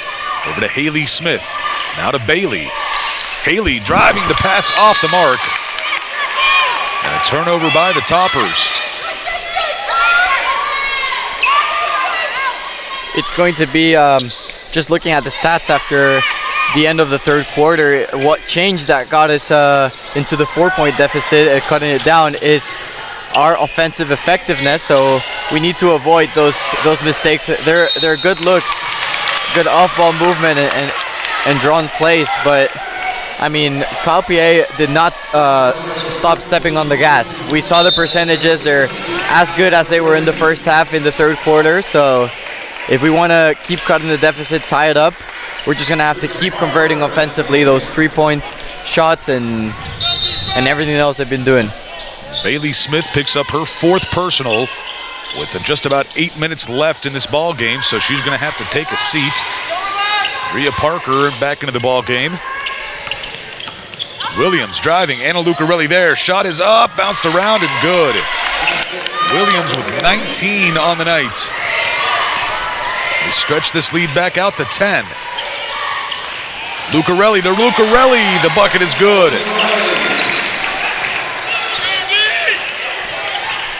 Williams to Baylog, makes a little move, tries to spin on Haley Smith, does, and gets the bucket. Baylog up to 15. Katie Lucarelli tries to do the same. She's going to be fouled by Baylog. It'll be her first, team first. Good take there by Katie Lucarelli. On that last play, Haley Smith had to be really careful. She's at 4 fouls already. So I think she just had to contest it in the most careful way possible.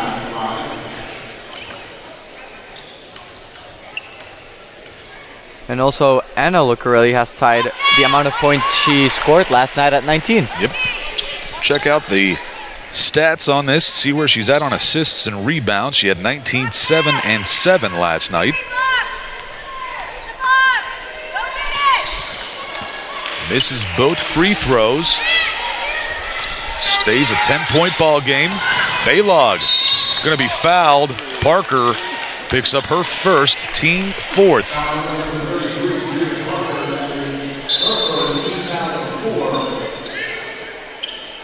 Lucarelli, 8 rebounds, 3 assists, 3 steals, and a block to go along with her 19 points tonight. That's a good effort. Not too shabby. But, you know, I mean, we don't even have to ask her that. I don't think she could care less about that stat line. All she wants is her team to win and her teammates to trust what they're doing. Just what a natural born leader does. 7 minutes left to play. Lucarelli Hands off to Parker. Drives, finds Haley Smith. She goes baseline. Back out to Anna Lucarelli. Catches the pass. Gets into the paint, puts it up. Can't get it to fall. As Williams gets the board for the Vulcans. They will set things up in the half court once again.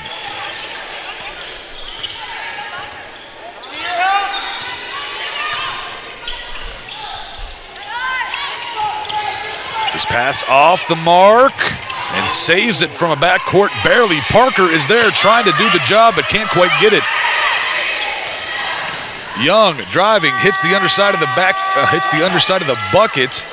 That was an inadvertent whistle because that was a shot before the shot clock went off. Parker open, can't get the three, tipped around. Now it's going to be Bankett. We'll see how long Cal holds on to this before they start this play in the half court. And a timeout called by Coach Strom. And it looks like it will be a full 60-second timeout. We will take the break and come right back on Topper Station.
Welcome back to the ASRC. We've got our answer to the question of the game. How many career victories did former West Liberty women's basketball coach Lynn Allum secure? The answer, 534 in his illustrious career here at West Liberty. Over 500 wins is kind of crazy. I think if I were to have answered that, I would have been off by at least 200. Coach Allum had a long career here at West Liberty and a ton of wins. The amount of West Virginia Conference tournament championships and one MEC championship as well as Baylog. Misses, but an offensive board for the Vulcans, and now they're going to pull it back out and waste some more time. Katie, go! Shot is up, no good. And the block is called. And take a look at the banners on the wall for the women's basketball team. Coach Allum won the conference tournament in 97, 99, 2000, 2001, and 2004. And also, that's the West Virginia Conference, the old West Virginia Conference, and the MEC tournament in 2015. They made the NCAA tournament many times. It's to the point where it's difficult to see how many years there are. 97, 99, 2000, 2001, 3, 4, 6. I think it's 9, 10, 11, 14, 15, 16. And Coach Cooper made it in 2019. Incredible.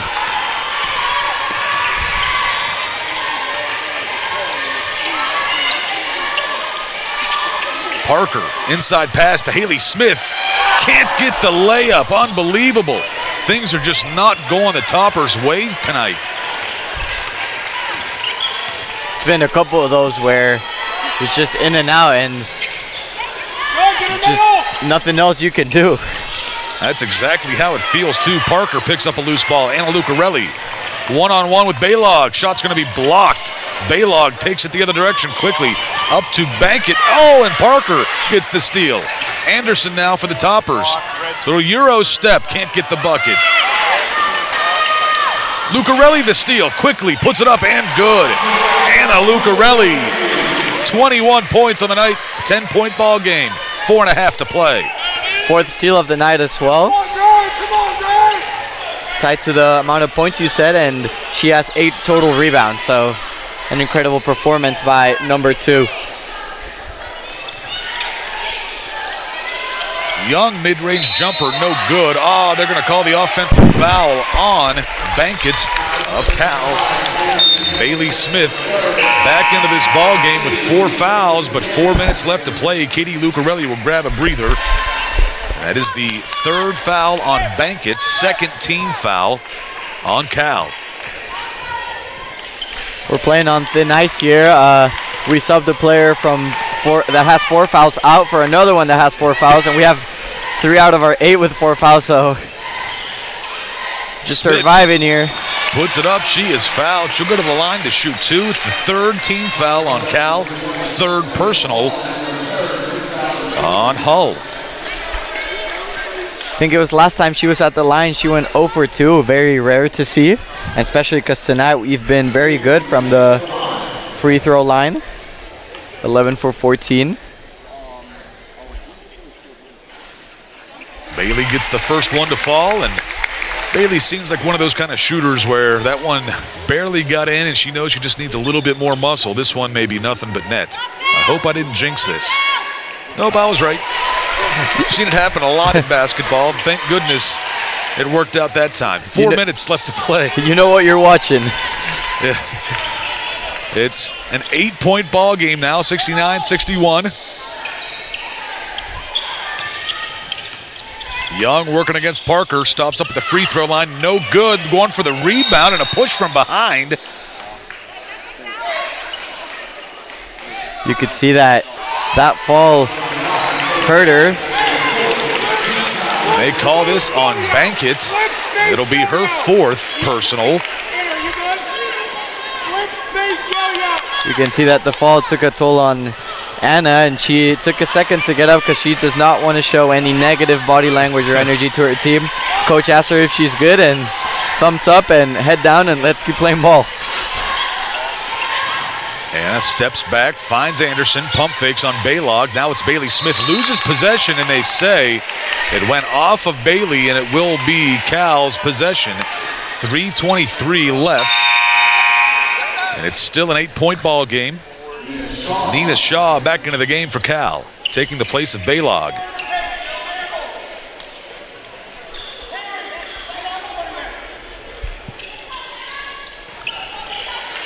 Be good to see in the next couple offensive possessions, maybe Smith or Parker take a couple 3-pointers. We'll see what happens here with Shaw working against Anderson. Shaw showing off her quickness. Williams trying to drive on Lucarelli. Anna stays right with her. She loses possession of the ball, but gets it back. Bankett now against Bailey Smith. She'll drive. Stumbles. Offensive foul called on Bankett. That's her 5th and final. It is also the 5th team foul, so both teams into the bonus for the remainder of regulation.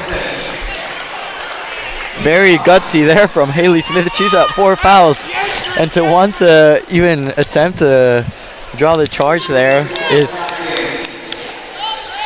crazy work, but it worked. We're not complaining.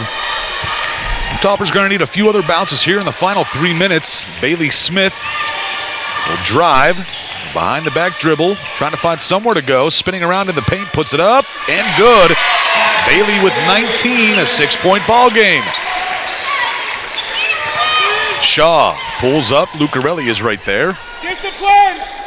Plenty of time! Good stuff! Good stuff!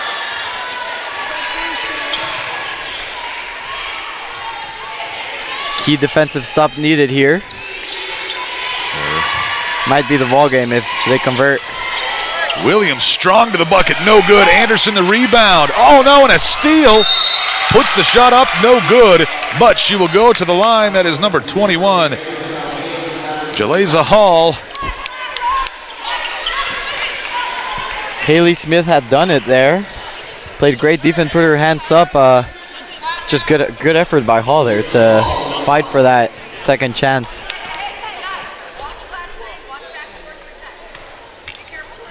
The second personal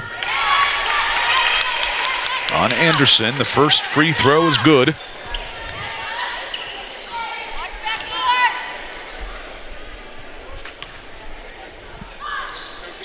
second one, no good. 7-point ball game, 70-63, 2:10 on the clock. Anderson driving, trying to back down Baylog. Spinning around. And a timeout called by the Toppers. Just under 2 minutes left. 16 on the shot clock for West Liberty. And it'll be a full 60-second timeout. We will take a quick break and come back for the final 2 minutes of this ball game here on Topper Station.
And welcome back to the ASRC, a 7-point ball game. 2 minutes left. Toppers throw this one out to Bailey Smith.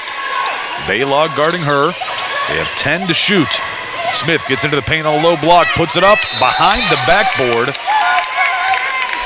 And it will stay top. Well, no, it'll go back to the Vulcans. I thought maybe Cal had touched that.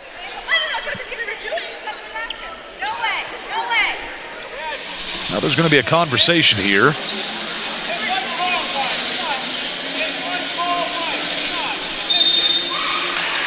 So it's going to be West Liberty ball. They switch it up. A new shot clock for the top. No, they'll put the shot clock back at 7 seconds. 1:50 to play, down by 7. Anderson to throw this in from the baseline. Ball is going to be taken away immediately. And the breakaway layup is good for Hull. Lucarelli finds Parker in the corner for 3. It's good. Parker with 6 points. Back to a 6-point ball game. 90 seconds left. This is not over, Todd. One key stop right here. And magic can happen here at the ASRC. Both teams in the bonus already, and almost picking off that pass was Haley Smith, and that is her 5th. And final foul. And Jamaica Brungard will have to come back into this one. I think that was a valiant effort there by Smith. It would have been such a good steal if she got it. She did the right thing. And Brungard coming in is not a bad thing either. No. So. Williams' first free throw off the mark. She's got 17 tonight. The Vulcan offense, just a team effort. 17 points, 16 points from different players. She misses both. Toppers still have a chance here. 6-point ball game. Anderson stops up, picks up the dribble, finds Parker, gets pushed off the ball. Back to Anderson. 1:05 to play. She drives on Williams. She's going to be called for the travel. And a turnover, 61 seconds remaining. I think Anderson's had 2 or 3 miscues late in this fourth that I know she'll be thinking about after the game for sure.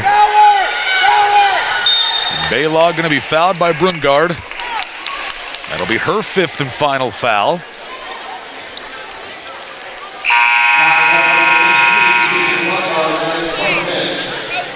Katie Lucarelli enters the game. Another player with 4 fouls. Yep.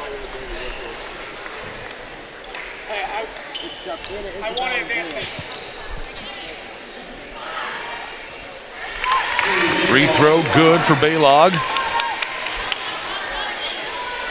Stretches it to a 7-point lead. And make it 8. The timeout called by Coach Cooper. 19 points for Baylog tonight. Baylog's been having a great night so far. She's also very good defensively. Yeah. Makes her presence felt. I'm not ruling us out yet, but those free throws might have complicated things a whole lot more here. Yeah, 51 seconds remaining in this one. The Toppers down by 8. And it's just a 30-second timeout.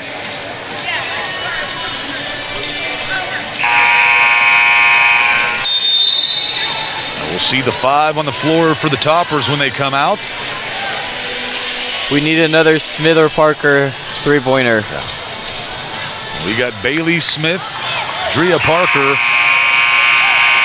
Anna Isabel Anderson, and the Lucarelli sisters, Anna and Katie.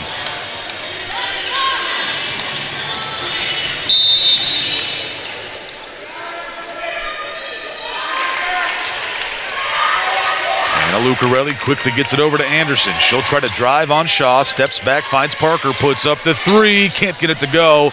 Tipped around. And the Toppers, with the last to touch it, the Lucarellis were there. Kaylee Norris set to come back in for West Liberty, taking the place of Bailey Smith. Want to save her for the offensive possessions. The Toppers have 1 timeout left. Foul going to be called on Anderson. It'll be her 3rd personal.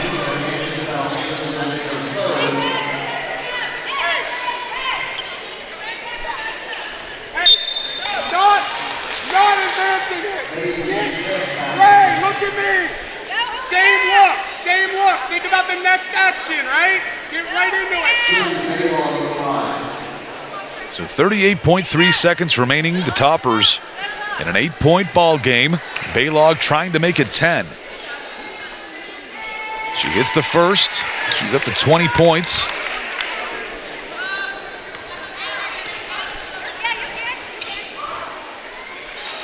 Misses the second.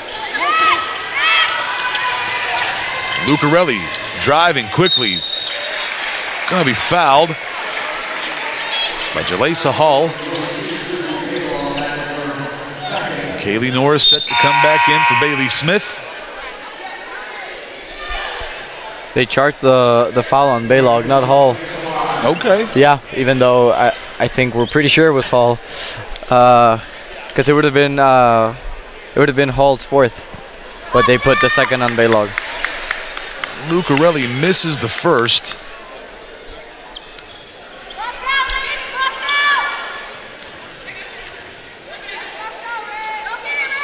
The second one goes.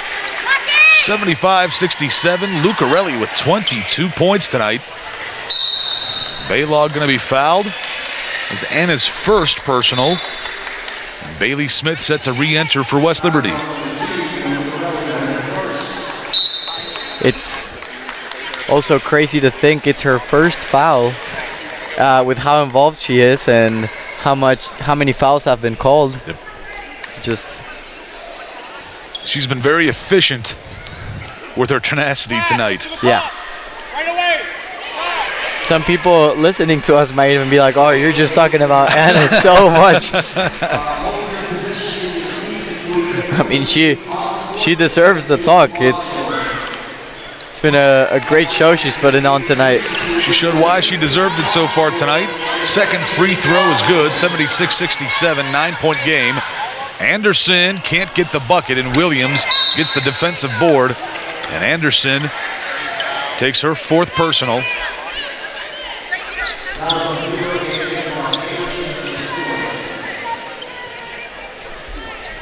.8 seconds remain.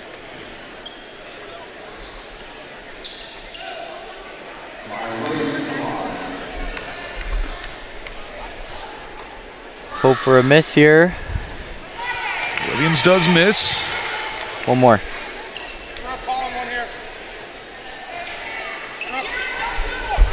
Brooke, calling one here.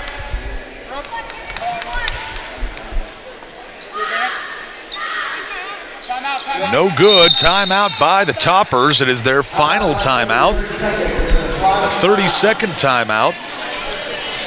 It is a 9-point ball game with 17.8 left, and the Toppers fought pretty valiantly here in the second half to try to get back into this one. Especially in that third quarter, just the way the energy came up here in the gym, the way they were moving the ball. Some players were just draining shots that we didn't see for the rest of the game that we saw yesterday, most definitely. I think the coaching staff and the players need to go back to that tape of that third quarter, and if they want to focus on the positives, that's what they need to build on, because it was amazing basketball. Yes. Up to when we cut it to that 4-point deficit by the end of that third quarter. It's good to see the good and the bad, because you know what you need to work on as a team, and especially in this non-conference matchup. It would be not realistic if everything went perfectly both nights. So it's great to know what you need to work on before the quote-unquote more important games. Yeah, the conference schedule when that begins. Anderson to Lucarelli, no shot clock, down to 14 seconds. Anna kicks it out to Bailey Smith, down to 10. Tries to get to the low post, does, off the glass and good. 5.5 seconds remaining. Lob this one out for Hull. She's going to be fouled by Parker with 2.9 left.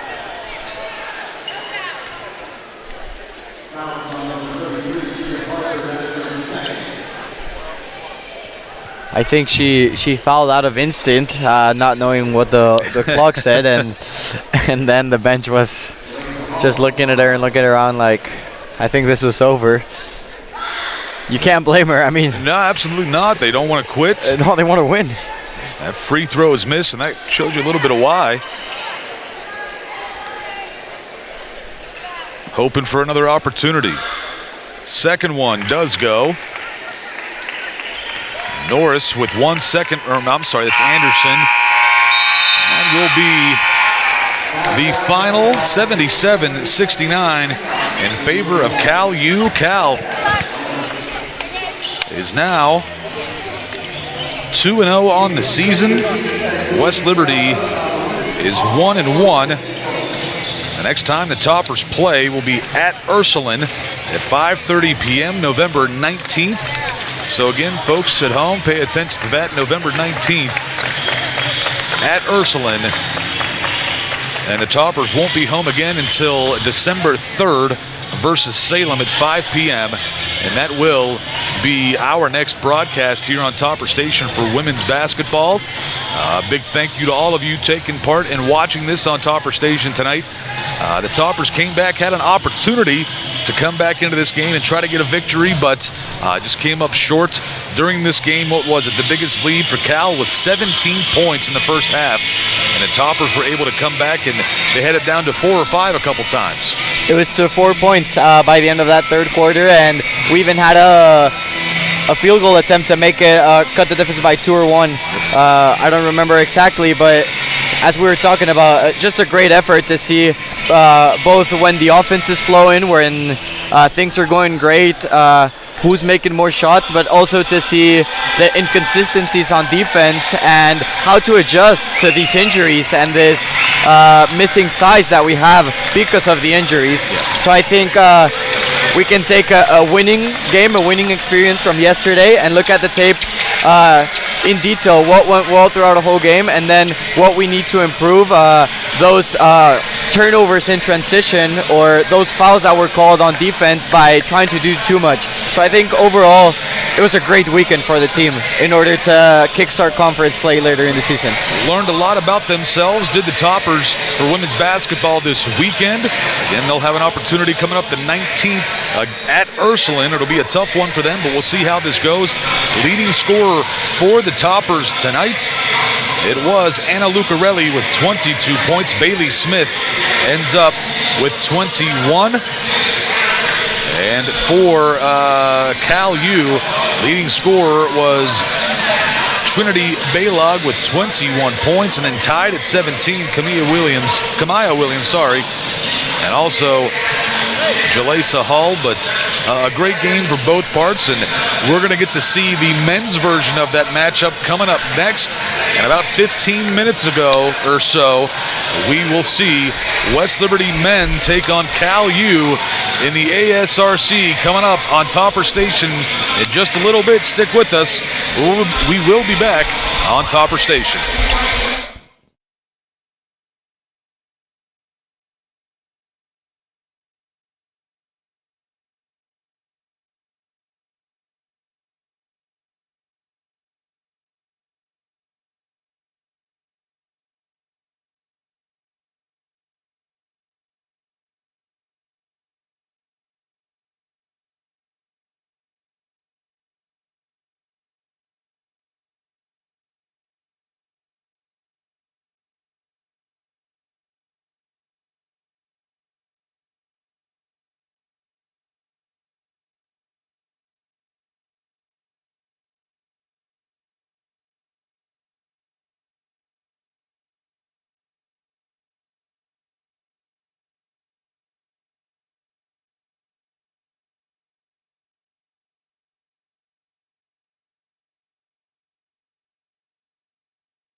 Thank you to our Jack Adams Hilltopper Athletic Club sponsors.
We are live from the ASRC for this Atlantic region matchup between MEC and PSAC foes, West Liberty and Cal University. It's a great day here at West Liberty, the final game of a crazy weekend of sports on top of the hill.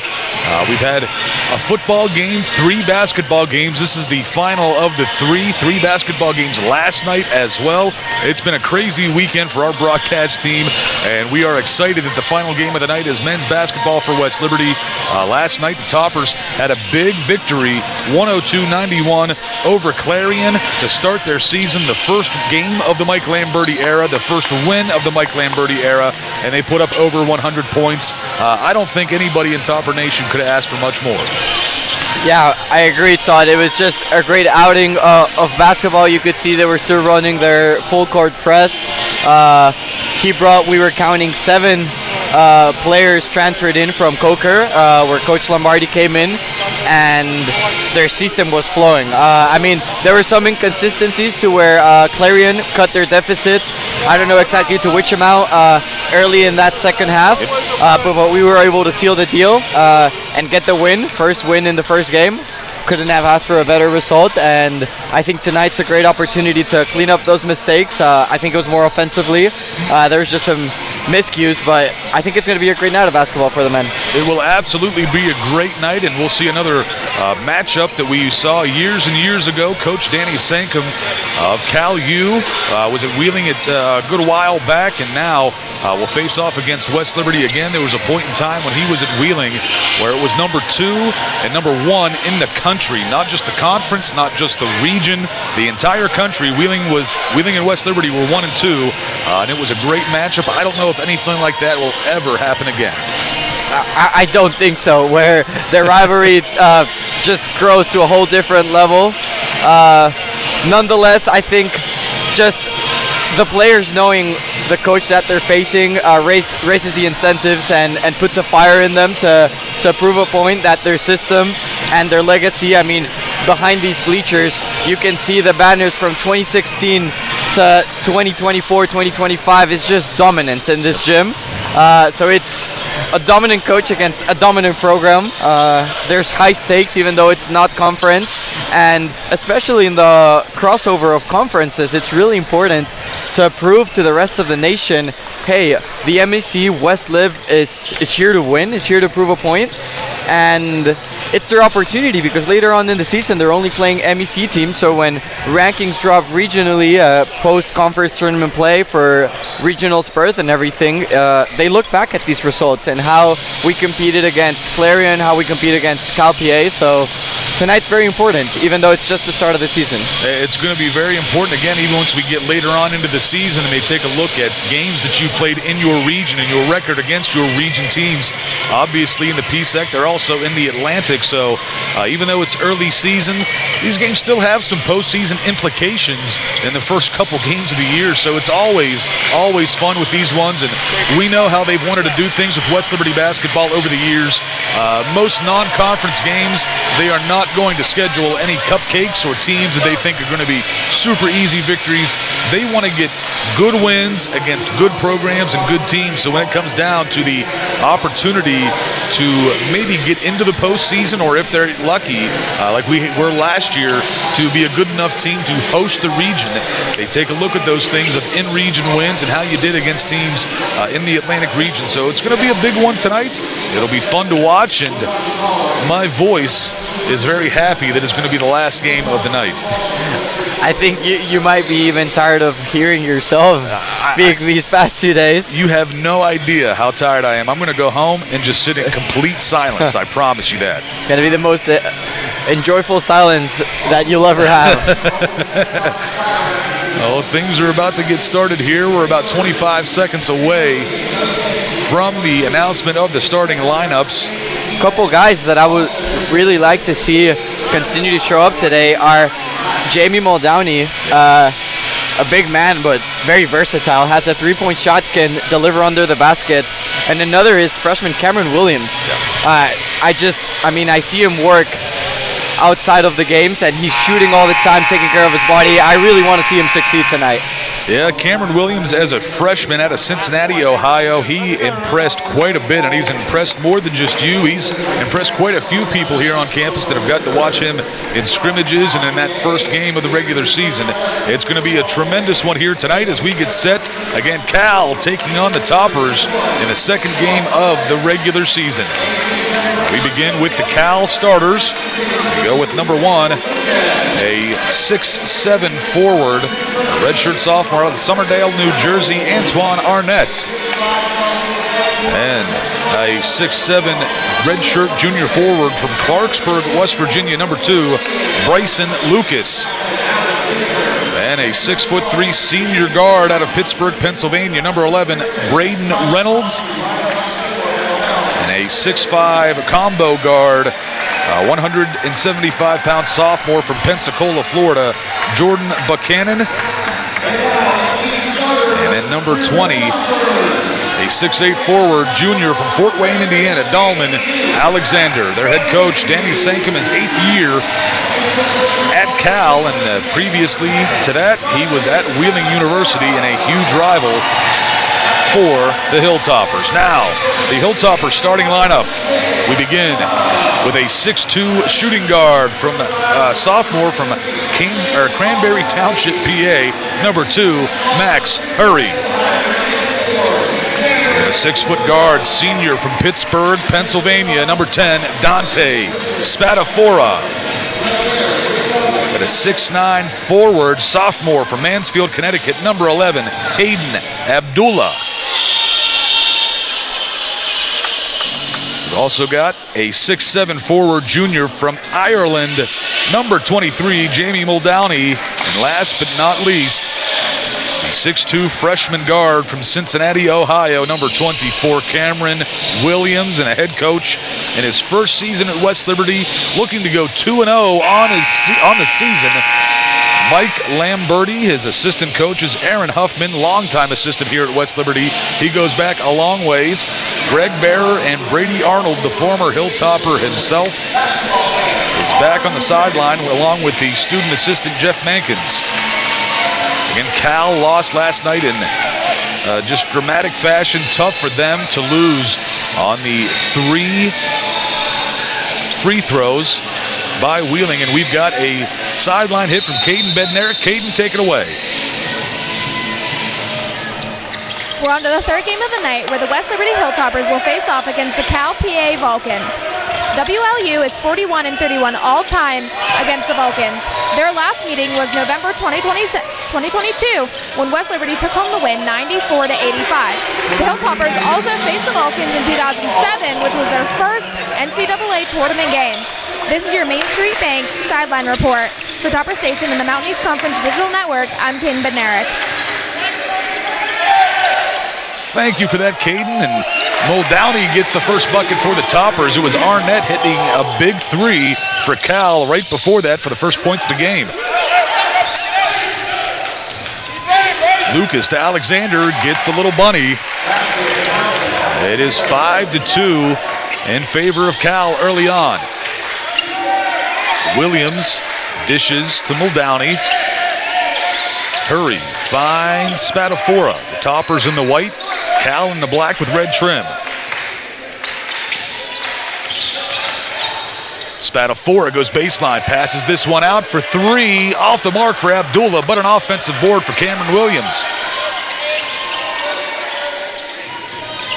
Spatafora on the right wing, puts up a 3, it's good. Toppers tied up at 5. Good shot there by Spatafora. Missed the first one, but he's very good at getting open. Lucas, nice little bounce pass behind the back. Gets it to Alexander for the bucket. 7-5, back and forth we go. Both teams firing early in this first half. Spatafora, long 2. Good again, ties it at 7. Getting the fast lane, Grandma. The bingo game's ready to roll just like the women's game. Spatafora, the only piece left of last year's team. So you can see it in him. He's a natural-born leader as well. He's a senior. He knows what he's doing, and he's been a part of a lot of success. So he's not afraid of the big lights of the big show. Not at all. He's played in the national title game. He's been a part of 2 Elite Eights. Been to Evansville twice. He's got a ton of experience, and there's not many guys in the country that have as many Division II experience as Dante. 5 to shoot. Abdullah gets to the foul line, spins, fires, bounces around and no good. Stays a 9-7 ball game.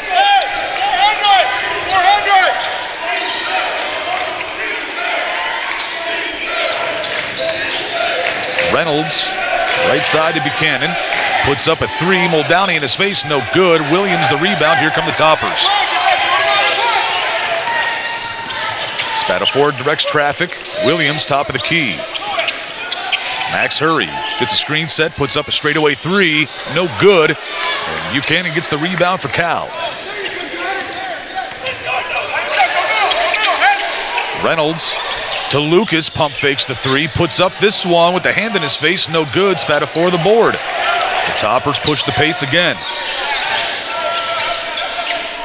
Spatafora, straightaway 3. Can't get this one to go.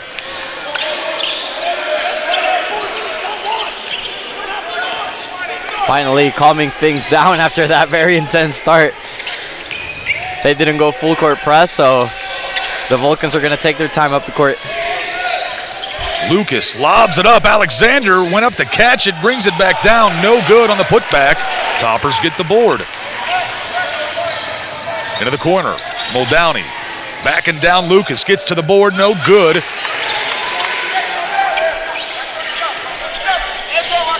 And it's Reynolds getting his instructions from head coach Danny Sankum.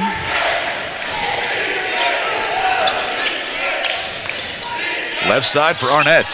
Muldowney's there. Draws the foul, does Arnett. Muldowney picks up his first, team first. And the Toppers bring in the second group.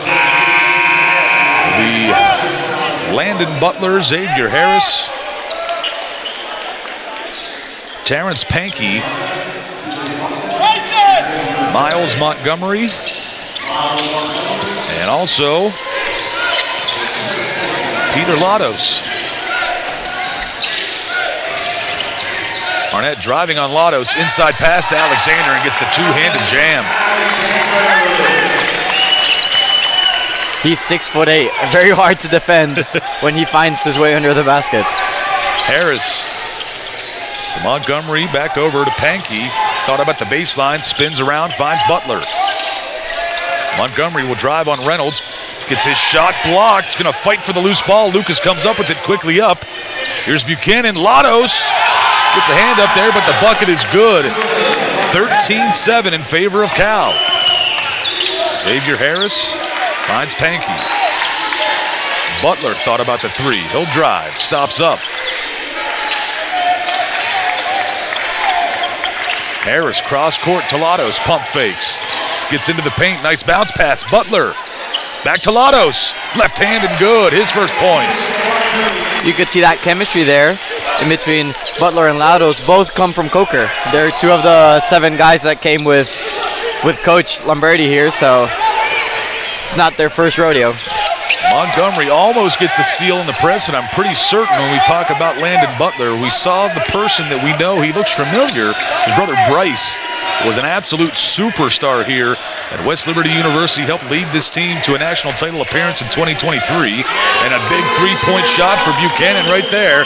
16-9, a 7-point lead for Cal early. Pankey inside, Butler the bucket, and Reynolds is on the floor hurting. Didn't see what happened. If I'm not mistaken, it was an non-contact injury. They're the most scary in sports, and you never really want to see that. It's an athlete's nightmare. Well, we'll have to take a media timeout. The referees call for one. 11-16 is the score for Cal. We'll take the break and come right back for more on Topper Station. It's wing night at the Alpha Tavern. Dig into your favorite wing flavors for just 47 cents each. Craving more? Add shrimp your way for just $4.70. Alpha Tavern in Woodsdale brings the flavor every Wednesday. Wow, now that check had an impact. Oh, yeah. Just like impact checking from Main Street Bank. That's right, Jim. After all, Main Street does offer 6% APY. On balances up to and including $15,000. Impact checking with 6% APY from Main Street Bank. All roads lead to Main Street Bank. Now that's a checking account that can impact your life. It's definitely checking with an impact, a positive impact. And welcome back to the ASRC. A 5-point ball game, 16-11, with 13:58 left to play in this Alpha Tavern first half. The Toppers trying to get back to their game. They've missed some shots here, kind of uncharacteristically. 1 of 4 from the three-point line, 5 of 11 from the field. On the flip side, Cal is 7 of 10 from the field, 2 of 4 from behind the arc. I feel like with both these teams, something's got to give. I don't know if Cal can keep at that 70% rate. West Liberty, you got to think, is going to get better. Harris with the interception, you could call it. The Toppers had a big win in football today. Harris could have played DB for them. We definitely needed it. I mean, we let up 67 points. But we scored 68. That's the important part. Harris to the bucket, off the glass and good. Harris with the and one coming up. Harris getting his spotlight moment, playing defensive back, and then getting that and one right there. Well, that's where the basketball gods look down and say, hey, the effort you put forth on defense, now we're going to give you this on offense, and he's got an opportunity. At an old school three-point play, does not go, though. It stays a 3-point ball game, 16-13. Lucas picks up the dribble, inside pass, great to Arnett, and he gets the dunk. Beautiful pass from Lucas. Pankey drives on Arnett, stops his dribble, baseline, Montgomery. Good job by Montgomery there driving. He got blocked earlier trying to drive, but he's not afraid. He had 10 points yesterday. I think that's a very, very valid effort for his first game here at West Lib. Buchanan straightaway three. Good. He hits another. Buchanan's got 8 points now, and it's 21-15. A 6-point lead for Cal again. Over 70% from the field is outrageous. Pankey loses this one. Lucas comes up with it for Cal. Quickly up to Buchanan, but off the mark. And out of bounds. Toppers take possession back. And that first 5, the starters coming back into the game. Williams, Muldowney, Hurry, Abdullah, and Spatafora. That was probably the first mistake offensively that Cal makes. And it's been 7 or 8 minutes of play. Again, we'll see if they can keep up that pace of play. They got a chance of beating just about anybody in the country, it feels like. Yeah. Williams gets it over to Abdullah. Down low to Spatafora. He brings it back out to the right wing. Dante to Muldowney, open for 3. Can't get this one to go. A little short. Reynolds quickly up to Alexander. Muldowney's there. Can't get the block, though, and the bucket is good. Lucky they didn't call the foul. 10 points now for Alexander early in this game. Muldowney thought about the 3. Looking for somewhere to pass it to. Gets it to Williams. Now to Spatafora. Gets the screen. 3-point shot. No good. Lucas the rebound for Cal. Reynolds will bring this one up. He's almost trapped. He's going to be brought up the floor by Clayton. Buchanan for 3 from the left wing. It's good again. Clayton cannot miss. He's got 11. It's like we're watching the NBA out here. Or even better. 11-point lead for Cal, 26-15. Spatafora to Muldowney. Stops at the elbow to Cameron Williams. Gets into the paint a little bit. Falling to the floor. They called jump ball, and possession stays with the Toppers. A couple close calls there for West Lib for travel. Definitely got to get away with it, but we keep going. The jump ball saved Williams there. Spatafora long out for Cameron Williams. 7 to shoot on the shot clock. Williams, 3. No good. Reynolds takes the rebound.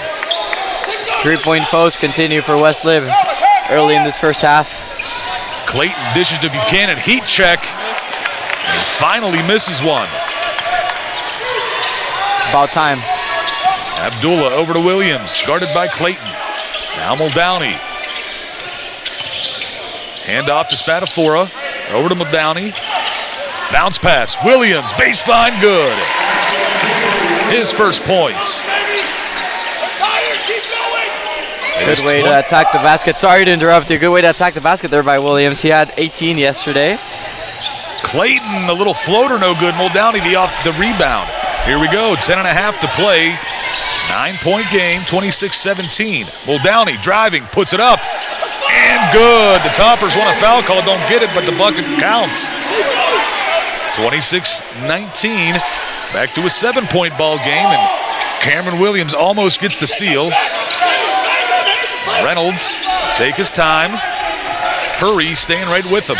Stuck on his hip.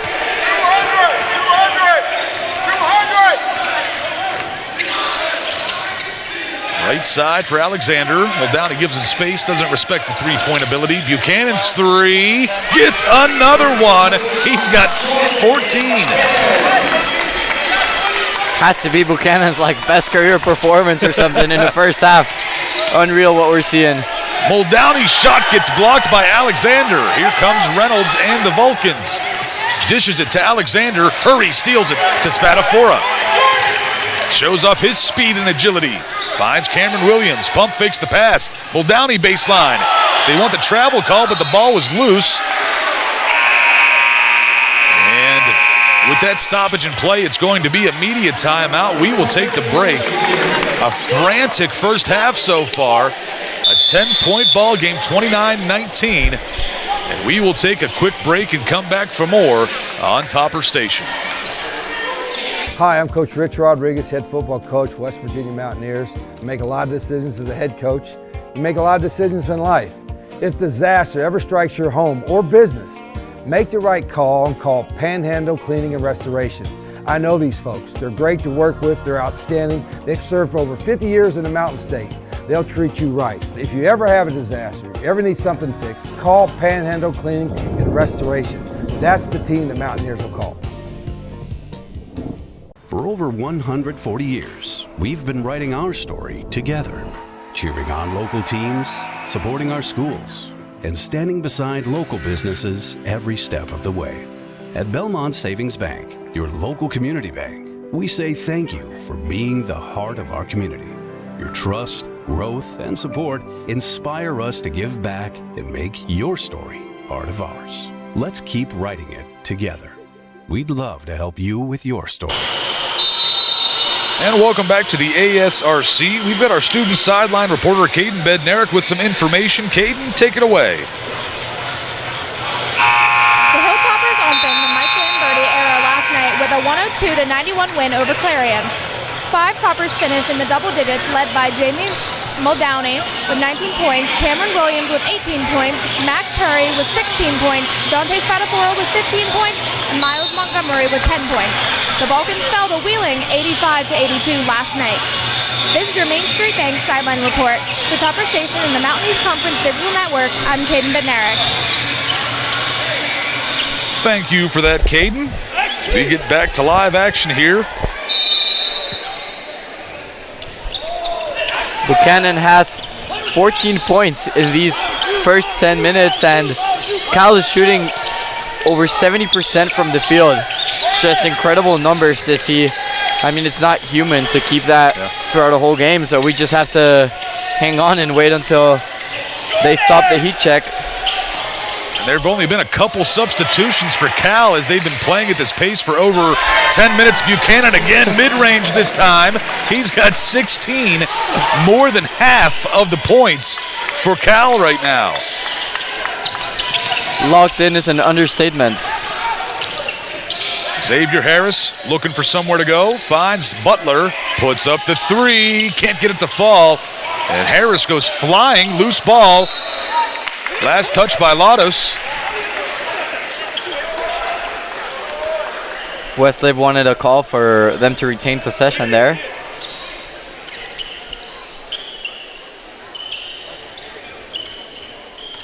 Buchanan with 16 points. Alexander has 10 to complement. They're just so dominant offensively. Nothing stopping them.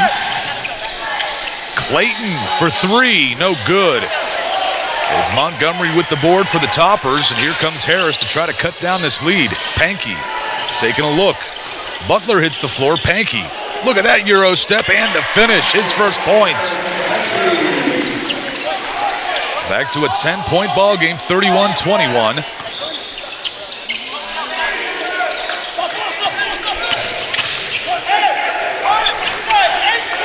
Pankey very good when he's able to get a mid-range shot. He went 3 for 4 yesterday. I mean, didn't have a lot of attempts, but he converts. He knows how to.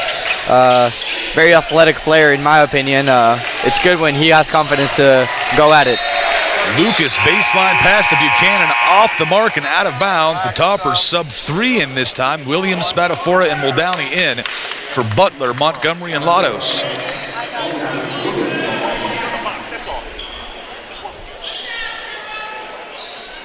In that last timeout, Spadafora was mad at the team. I couldn't quite hear what he was saying, but just like we were talking on the women's game, that senior leader that they have in Anna Lucarelli, I think Spadafora is for the guys, just with that experience and how he's like, we can say, the face of the program. He's not afraid to speak his mind and lead the new guys and the young ones. Muldowney called for the travel. A turnover for the Toppers, and I don't know, it might be a little coincidence that both Anna Lucarelli and Dante Spadafora are both from Pittsburgh, PA. That might have something to do with it. Again, they look good in the black and gold, like all the professional teams in Pittsburgh. Xavier Harris with the steal. Harris driving, tries to get it to Muldowney. He's in the low post, back to Harris, and the bucket. He's got 4 points tonight. They bleed black and gold. Yes, they do. I believe even the soccer team is black and gold. in Pittsburgh. Yes, they are. Every professional sports team almost for Harris. That's why I like the pro teams, but I can't be in from West Virginia. Can't like the college teams. Can't do it. Missed there. There's a limitation to it. Pro sports only. Yeah, but the Riverhounds, they're at Highmark Stadium in soccer. They also do black and gold. And I know they're getting a renovation up there for that soccer stadium here soon. And hopefully Point Park will still play there, and the Toppers will continue to get to play there throughout the year. Williams off the mark.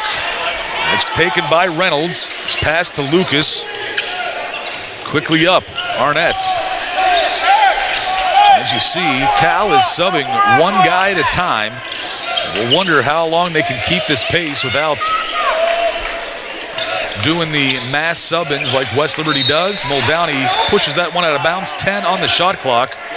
Lados, Montgomery, and Hurry are into the game for Harris, Muldowney, and Pankey. Reynolds grabs a breather for the first time in this game for Cal U. Clayton is back in along with, for the first time, I believe, number 10, Brandon Singleton. 2-1 on the shot clock. Shot clock violation. Toppers take back possession. Are down by 8. I think something to take into consideration is perhaps Coach Lombardi is trying different rotations, how to see his old players combined with his new players, with the freshmen, or with Dante, for example, that's a senior. I mean, it's really the first time we see him like go full action with his team, so maybe he's trying different rotations, different combinations to see what's most effective and where the chemistry is at.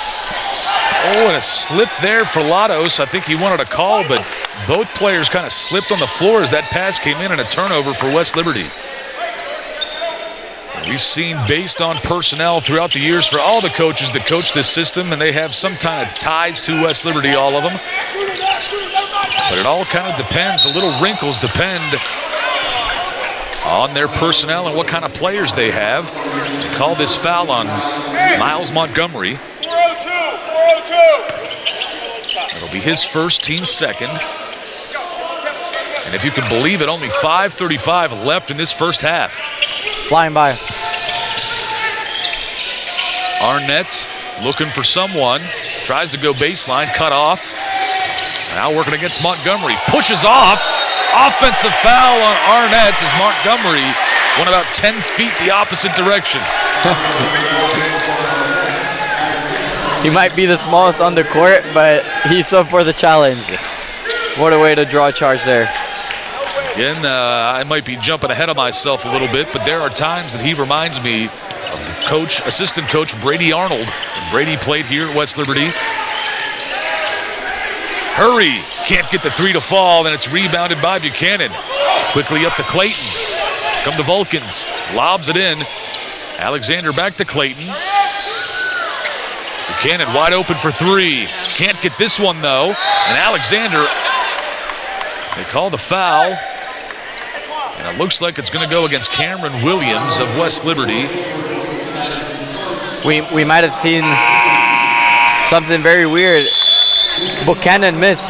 Yes, finally. He missed a shot.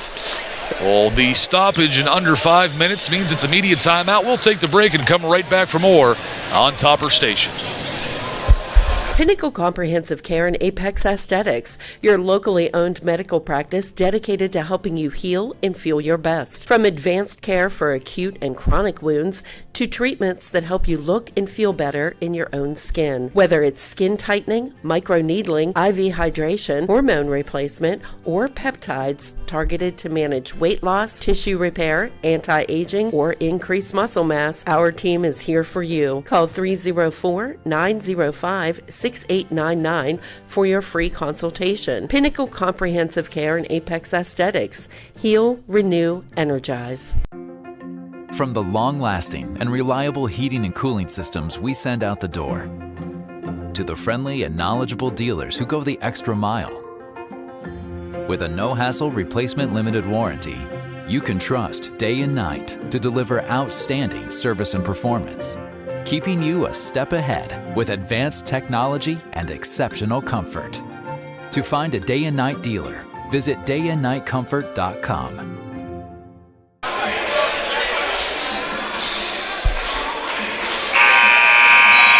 Welcome back to the ASRC. The Toppers down 31-23, just under 5 minutes left to play in this opening half, and that's kind of maybe the most shocking part about this so far tonight is that the fact the Toppers don't even have 25 points yet, and we're 5 minutes left in the first half. That's pretty rare. We're usually close to 50 points by the time we get to halftime. I think last season we were one of the 2 or 3 teams in Division II to average over 100 points. And Coker was one of the others. And we're basically Coker dressed up in West Liberty jerseys right now. They call this foul on Landon Butler.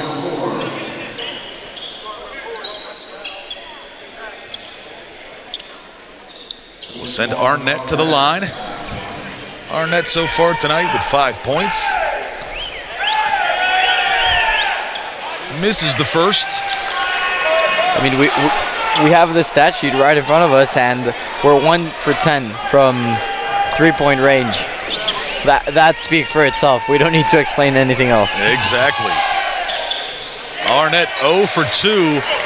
Harris looking for somewhere to go. Peels back and finds Pankey. Now Butler. Old Downey makes a little move, picks up the dribble, finds Pankey top of the key. The drive, spin, finds Muldowney in the corner. 3-point shot is good for Jamie Muldowney. He's got 7. And it's a 5-point ball game. Clayton working against Landon Butler. Butler staying right on his hip.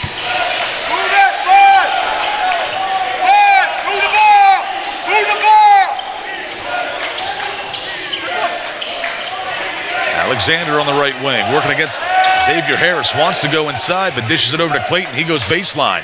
Little move, off the glass, no good. Tipped around, and it's Muldowney for the Toppers. Here we go.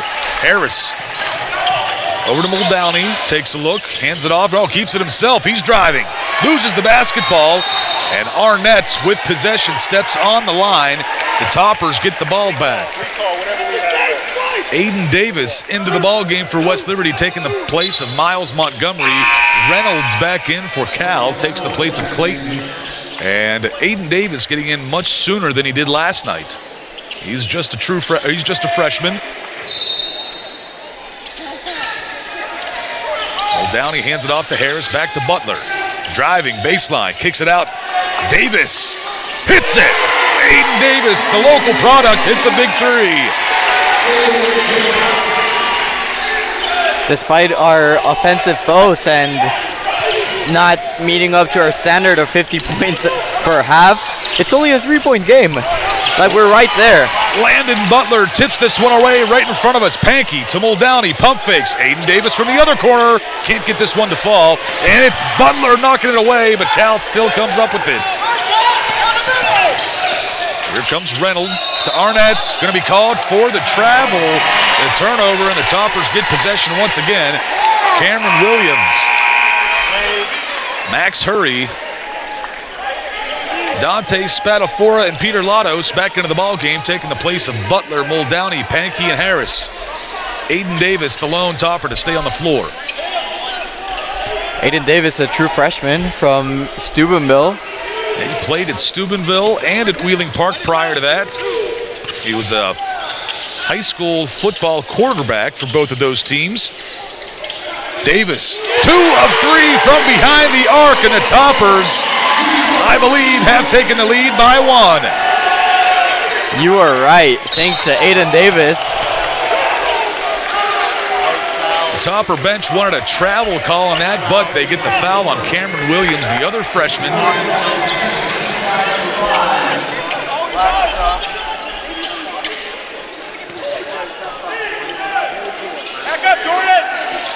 And this is a very young Hilltopper team. A lot of freshmen, a lot of sophomores.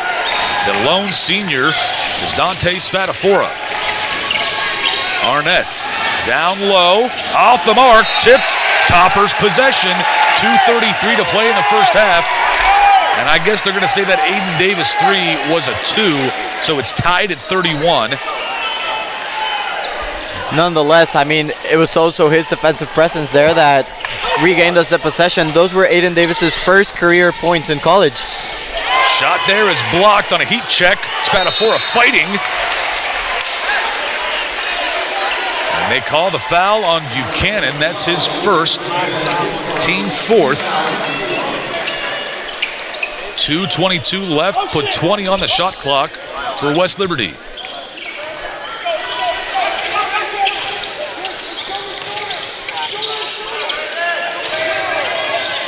Lados gets the 3 up, no good. Aiden Davis, the offensive board, back to Hurry. Spadafora gets to the foul line, puts it up as Hurry gets the 3-point shot. His first points, Toppers lead by 3. And you know, that came out of the Aiden Davis offensive rebound. 5'11" against 6'8". You don't get that in your bingo card every day. No good on that bucket for Cal. Here come the Toppers again inside. Lados gets the bucket. And a timeout by Cal, and Coach Lamberti is fired up. We're back in business, Todd. That's what our offense looks like. That's the West Liberty standard right there. We were wondering when it was going to kick in, and sure enough, it has. Just a 30-second timeout. Everybody needs to stand up on the benches. 97 seconds remain here in the first half. I mean, the Toppers lead by 5. Cal's biggest lead was by 12. Now we're leading by 4.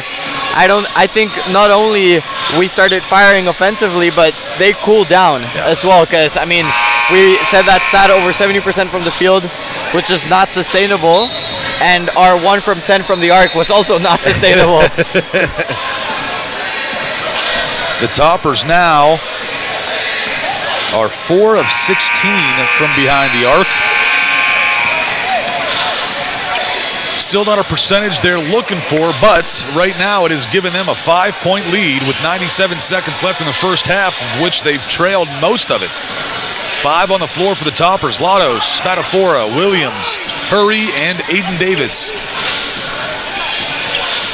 You gotta feel good for Davis. I mean, Coach has the senior in Spadafora, his 7 transfers. You have very little room to prove yourself as a freshman in this roster, and that's one way to do it right there by Davis. Absolutely so. And I tell you what, the way that these teams practice, it doesn't shock me that he's able to stand up and do this in a game, because their practices for West Liberty basketball are not easy. They play at a frantic pace, and it is put up or shut up in practice every single drill, every single rep. I wouldn't be surprised if you interview a couple of these players and they say they feel more pressure in practice than in a game. Spadafora fadeaway, but Lados gets the rebound and good. 6 points for Lados. Buchanan dishes it to Clayton. Lados almost gets the block. They're going to call the foul, and Clayton writhing on the floor. Hopefully that young man is okay. It looks like he will be. Lados already at 6 today. He had 4 yesterday, so having a better outing offensively this second night of action. It's the 6th team foul on the Toppers, just the first on Lados. Pankey and Muldowney set to come in for West Liberty. Clayton misses the first. Lados will catch a breather, and Max Hurry will also sit down. Xavier Harris back into the ball game for Cameron Williams. I'm sorry, take that back. Spadafora catches a breather as Harris re-enters the game.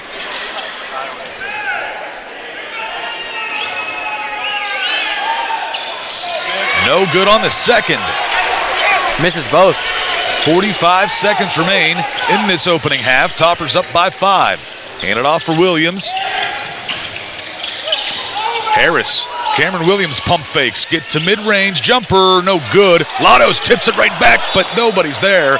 Almost hit a fan walking on the walkway. So there's 0.6 seconds difference between the game clock and the shot clock.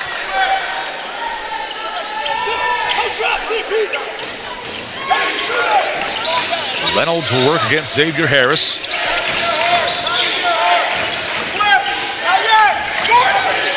Coach Sankum halfway onto the floor. More. He wants to play. Down to 12. He was a great player for Wheeling in his college days. Coach Sankum was extremely good. Reynolds, pass off the mark, zigged when he should have zagged. And I think that was tipped by West Liberty, so Cal keeps possession. 2 seconds on the shot clock, 2.6 on the game clock.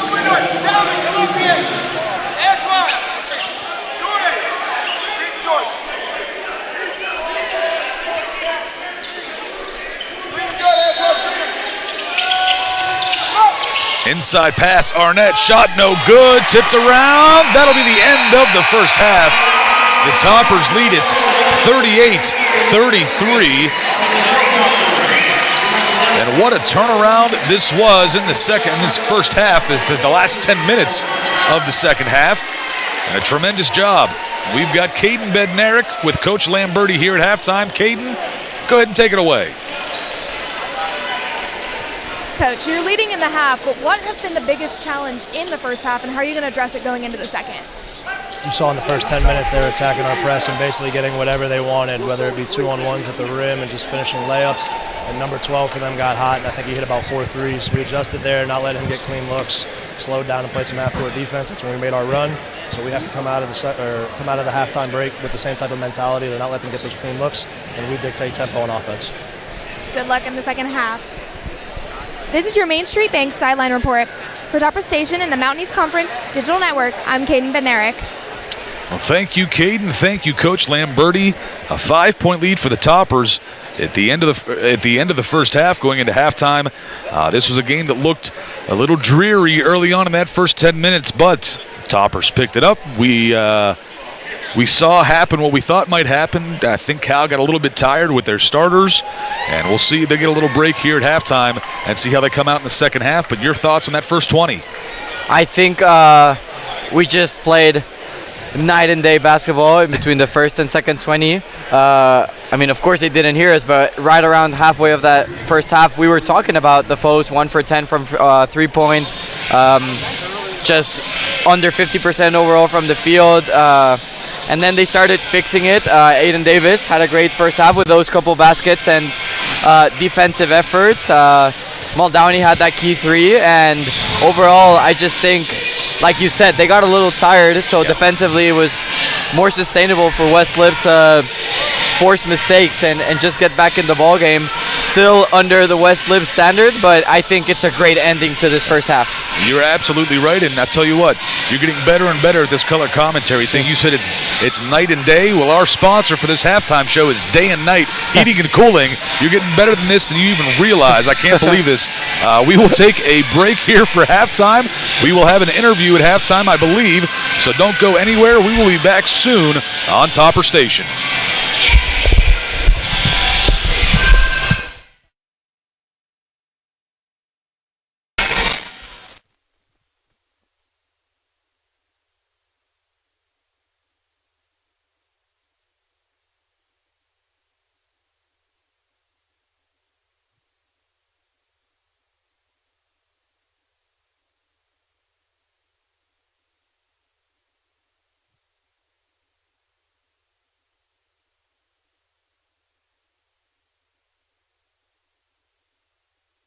Welcome back to the Hilltop.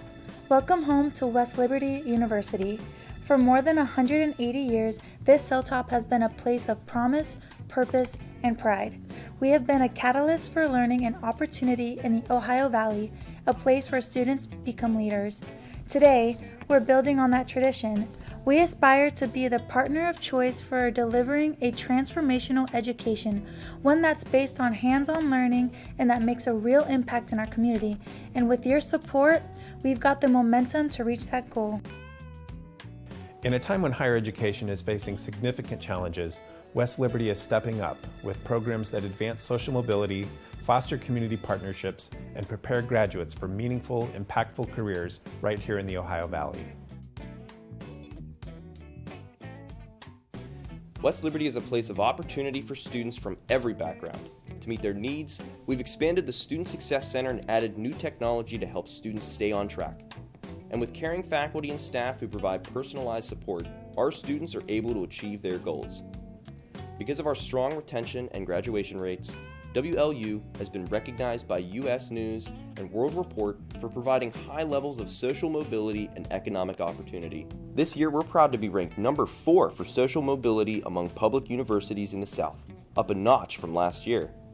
And thanks to generous donors, we've launched new scholarships in education, financial planning, and business, opening doors for even more Hilltoppers. The impact of West Liberty reaches far beyond our Hilltop. Through academic programs that support workforce development and service learning that benefits our neighbors, Hilltoppers are making a difference throughout the Ohio Valley.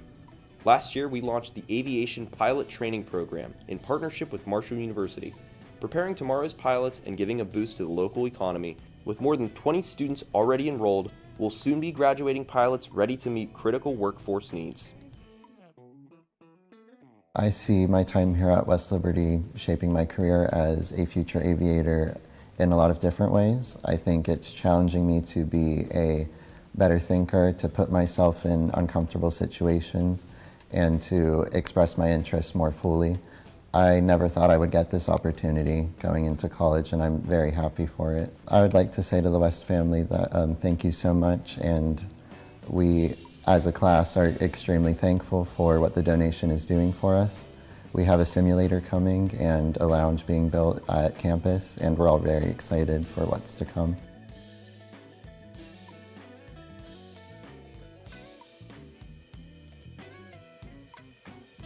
We believe the best learning happens when students put their education into action. Our campus clinics provide affordable care for the community, from dental hygiene to speech and hearing to behavioral health. We're filling critical gaps in regional health care. Thanks to the generous support of Expand Energy, Volunteer West Virginia, and Warwood Tools, we've transformed the campus Woods Trail system into a space that's both educational and recreational. And the creativity of our faculty enriches the community through partnerships with organizations like the Wheeling Symphony Orchestra, giving students unique cultural experiences. With the launch of the Appalachian Aquatic Conservation Center, West Liberty is making waves, literally, in science, sustainability, and economic development. First and foremost, we really are leading the way in experiential learning. Up until this moment, I would teach about propagation of endangered species in my conservation biology class. Now I'm thinking about ways to incorporate actual action here in this facility into the laboratory so that our students learn through doing and can add to their resumes by simply taking conservation biology skill sets that they would not be able to acquire without this space. Community service is core to our identity, with athletic teams, student organizations, and classes all participating in volunteer projects. Programs like Keep Wheeling Warm from our women's basketball team provides winter clothing for those who need it. Our Greek organizations work with a local organization to provide service. Many of our student organizations take on service projects as part of their mission, and our academic programs are out in the community making a difference. We also partner with the West Liberty Lions Club Family Support Center to serve local families in numerous ways. This spring, our new employee leadership program raised more than $1,000 for the center through the Community Arts and Music Festival. As an example of the variety of students we get, we've always had wonderful luck with our student athletes engaging the children, inviting them to their sporting events, interacting with them afterwards. Community education, this is what they're going to do for a living. So they come and they join forces with our planning and resource providing. We've had zoo science and dental hygiene. All of the departments have been a huge help, from libraries reaching out during story time, students playing with the younger children during teen group in the library. All of the departments, campus ministry, they've all been such a huge help.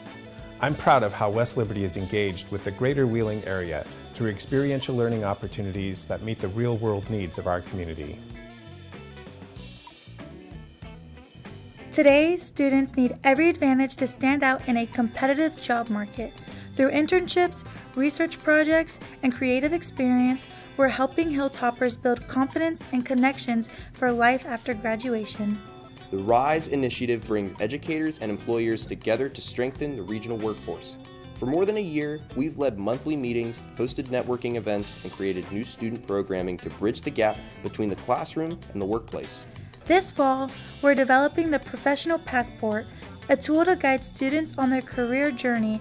Along with micro-credentials, it ensures every Hilltopper leaves with more than a degree. They'll graduate prepared, polished, and full of purpose. I've enjoyed meeting alumni from across the country, each with a unique and heartfelt story about their time on the Hilltop. Your story is part of our story. Your gifts, your mentorship, your belief in what we do. These drive our momentum forward. Thanks to the generosity of donors, the Aspire Fund supports exceptional learning opportunities, like helping students travel to Japan and New York for unforgettable experiences. Together, we can shape what's next for West Liberty University and the Greater Ohio Valley. Thank you for your continued support. For generations, the Hilltop has been a place of opportunity and hope. Together, we've built programs that give students hands-on learning experiences and bring lasting benefits to the Ohio Valley. From the Hilltop, we rise together. For the Valley, we build brighter futures.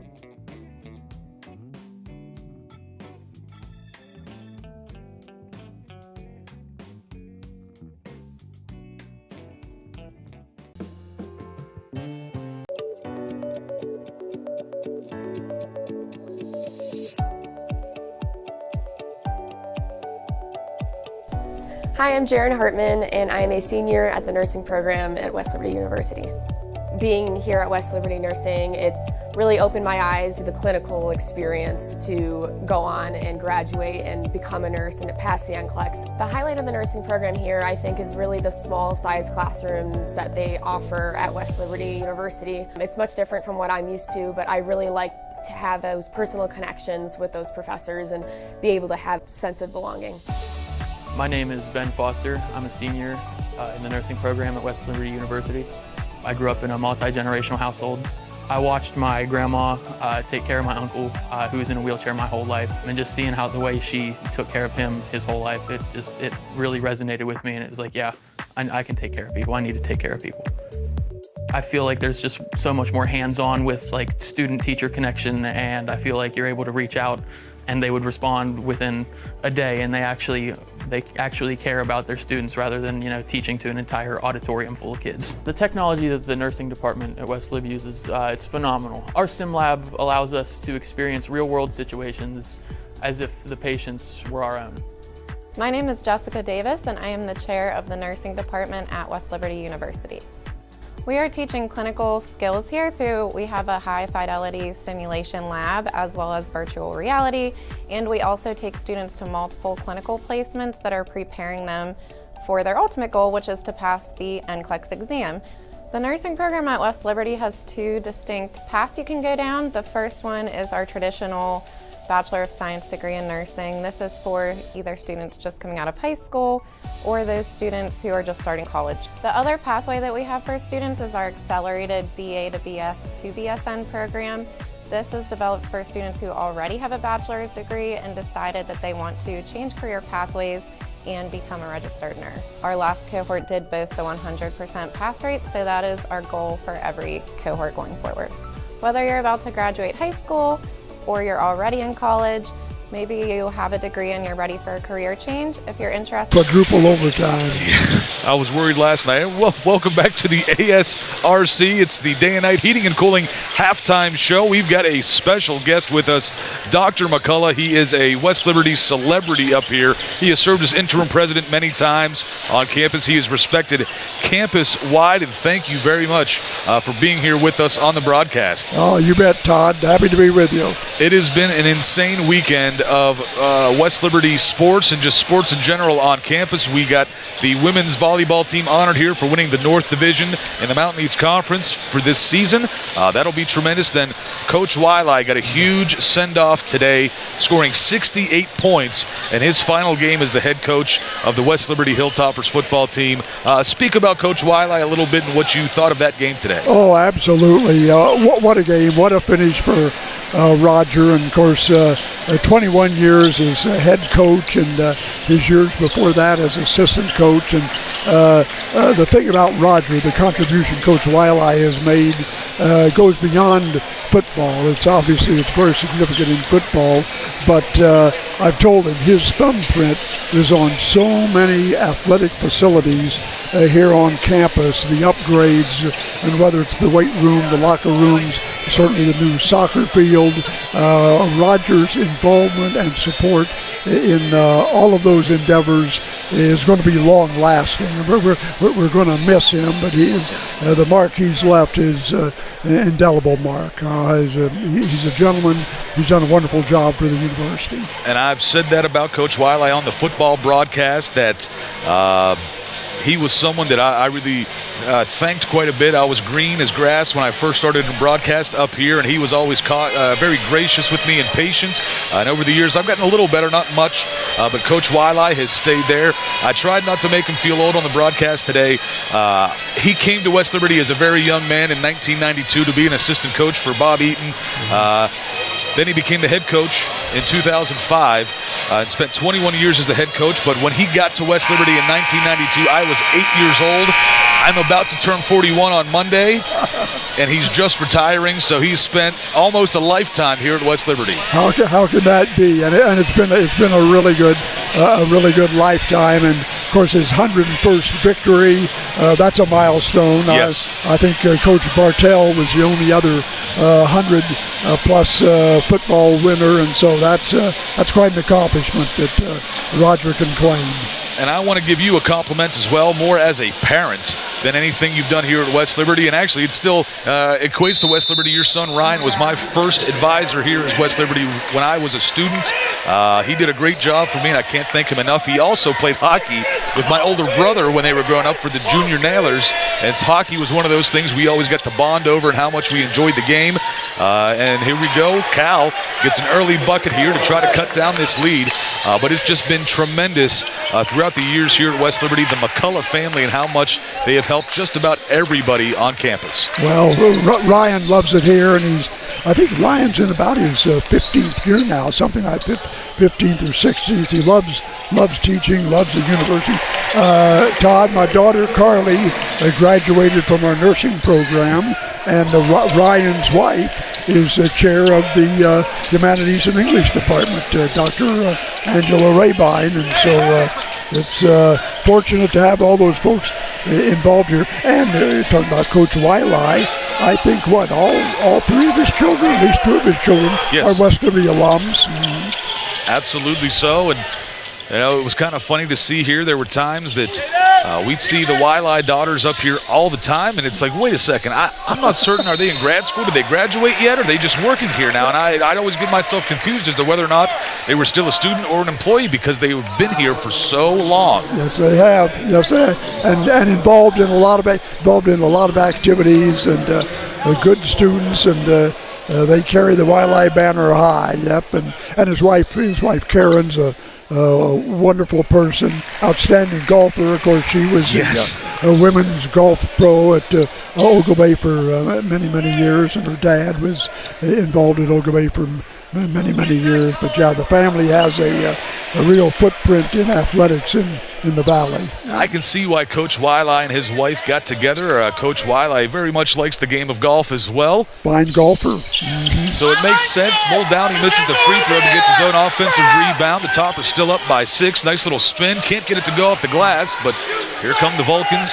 Again, even as we speak, it's kind of funny with Coach Wiley and all these things back in the day.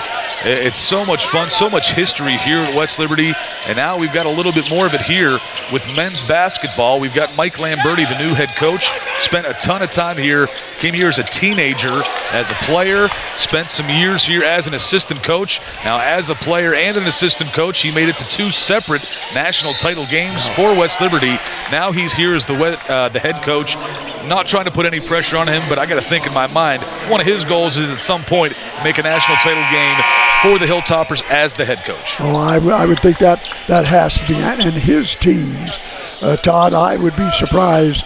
This is just game number 2, but if his teams don't have the same hard-nosed, gritty approach that Mike had, Mike made himself into a quality basketball player, and he was as a basketball player wouldn't say no, wouldn't back down. At times always thought Mike maybe overperformed, but what an asset Mike was, and we expect the same thing from his teams. And I enjoyed that Mike had a little bit of an edge. He wasn't a jerk on the floor, but you're not going to push Mike around. No. That's not going to happen. He's going to let you know about it. So he grew up in Pittsburgh. That's correct. He got enough urban backbone in him that a tough-nosed player.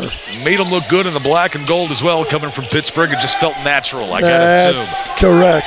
It's always funny talking to Coach Lamberti about his first time at West Liberty, coming up here for a visit and coming to school. He's like, where am I at? I'm in the middle of nowhere on top of a hill. Don't you wonder how many people said that coming up Route 88? Where am I?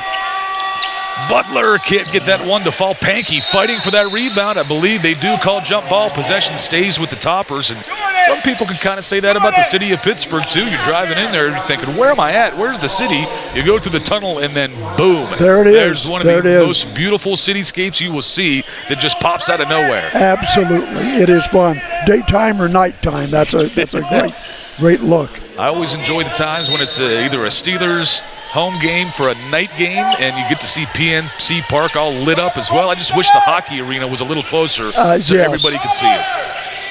Pankey underneath the bucket gets a nice pass to Butler, but steps on the line and out of bounds. The Toppers still lead this one by 4 with 17 minutes left in the second half. Brought to you by Panhandle Cleaning and Restoration.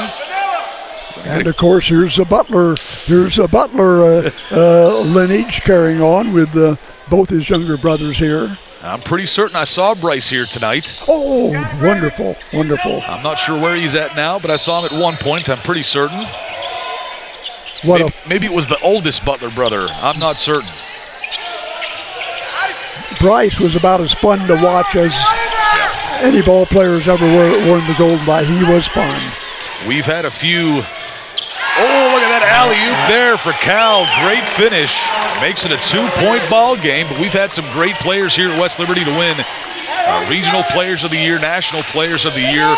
Bryce was on pace to get that National Player of the Year his final year here at West Liberty, but things just didn't fall that way. But what a tremendous player he has been, or was, throughout his career, and got an opportunity down at Division I as well, and an opportunity that he earned with how well he played here for years. He sure was. Lucas will set things up for Cal, looking to tie this ball game, maybe take the lead. No good on the shot, but he's fouled by Butler. And I believe this will be 3 free throws coming up. And I think, what did he nail? 4 threes, 5 threes. Yes. He was on fire in the first half. He was incredible. It will be 3 free throws coming up for Buchanan, and the Toppers starting 5 is at the table, ready to come back in this ball game. Well, I'll tell one more funny story about Ryan, him being my advisor. I screwed up my last year here. I forgot to sign up for a class that I needed to graduate. It ended up getting taken care of, luckily, by Teresa Gretchen. She helped me out quite a bit. But he was a little worried for myself. He thought he had made a mistake, and I'm telling him, I promise you, Mr. McCullough, you did not make a mistake. You did not make a mistake. This is 100% on me. Please don't worry about this. I'll deal with the consequences because it's 100% my fault. And maybe I'll speak on some of the younger people. I was a non-traditional student. I was in my mid to late 20s when this happened. I'm like, listen, I'm not a younger kid. I'm not going to blame you whatsoever. This is 100% on me. It's my fault. I'll blame the younger generation on blaming everybody else. That's how that works. Well, that was nice of you, Todd. That was, took a load off him. I felt so bad.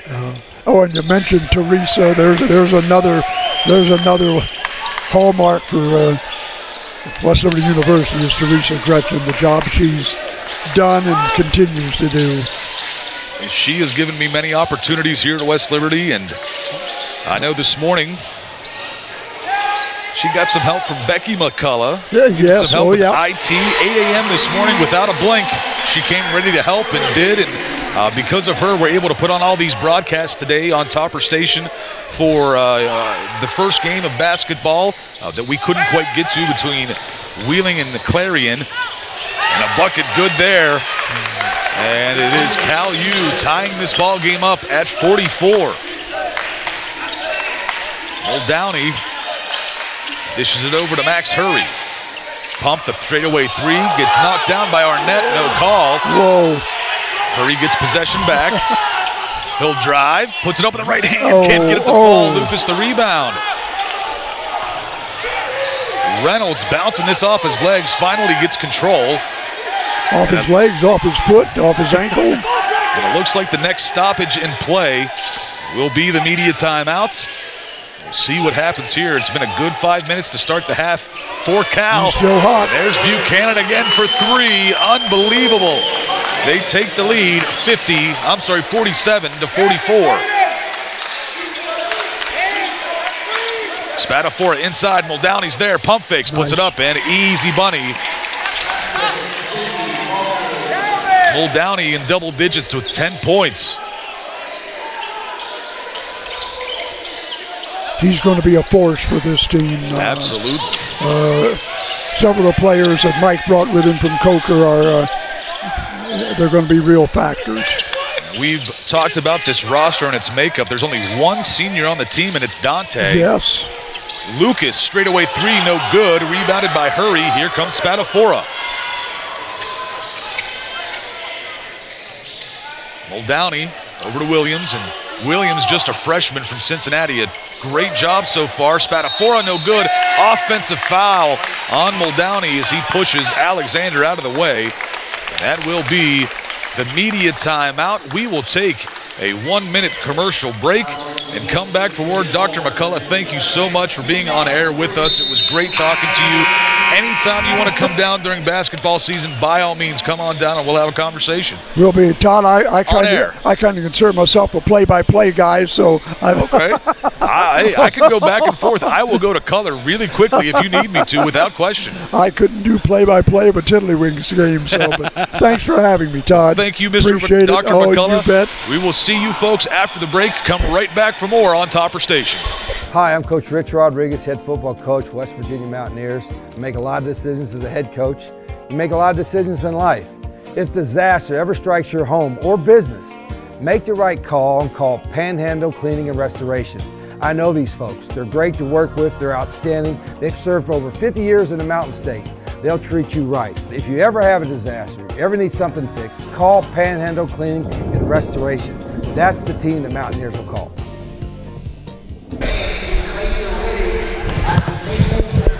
And welcome back to the ASRC. The question of the night brought to you by Panhandle Cleaning and Restoration.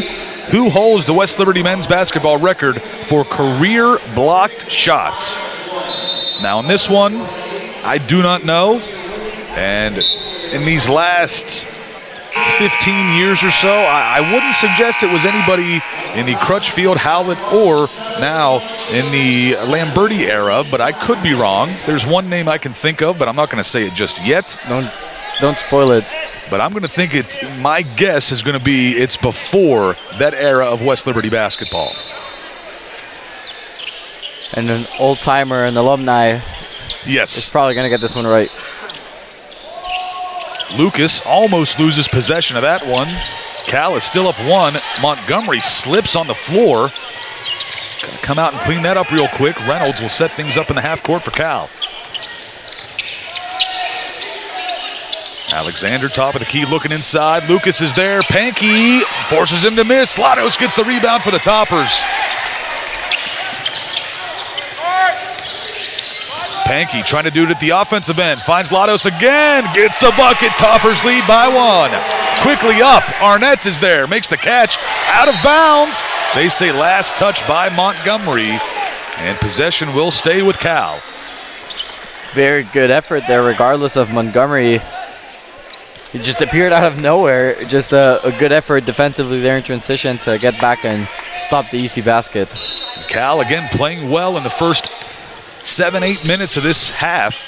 He got the rest at halftime, and again we saw what happened at the end of the first half. Cal got a little exhausted, and West Liberty was able to take advantage. Lucas with the putback, and it goes. Back and forth we go. Cal leads by one, 49-48. Two key pieces offensively, now that they got the rest for Cal, is Buchanan is 8 for 12 from field goals, and Alexander 7 for 9. I mean, you can't make those numbers up. Great shooting night for Cal so far. Pankey to Harris, top of the key, 5 to shoot. Tries to make a move on Arnett, gets into the paint, puts it up, and good off the glass for Harris. He's got 6. Lobs it up. Lucas takes it. Toppers down 49-48. Cross court to Buchanan. Another 3 opportunity. No good on the heat check. Ball is loose. Montgomery comes up with it. Here comes Pankey. Makes a move on Arnett. Gets to the paint. Loses it. And Cal keeps possession. Lobs it. Harris is there with Arnett. He hits the floor. They called a foul on Harris. It was a foul indeed. It seems like they're playing football once again. That's their way to save their energy and just get out of the full court press. They're just chucking the ball up there, it seems like. Because, I mean, when we saw it at the beginning of the game, they were moving to the open space, but they know they're going to get tired with that. So at this point, they're just trying something different. Absolutely. Here we go. Reynolds top of the key, round to Arnett. Want to go inside to Lucas. Still trying. Now he has to go to the top of the key to Buchanan. 6 on the shot clock. Straight away 3. It's good again. Buchanan with 27 points. 6 for 9 from 3. That pass off the mark. And possession goes to Cal, 52-48, with 11:32 remaining in this half. Little miscommunication there in between these two players. Like we were saying earlier, I mean, we have Spadafora here in the program, and then so many transfers, so many different people. Lato's just trying to be on the same page as them. A heat check for Buchanan misses there. Latos over to Pankey. Spadafora tipped out of bounds. Possession stays with the Toppers.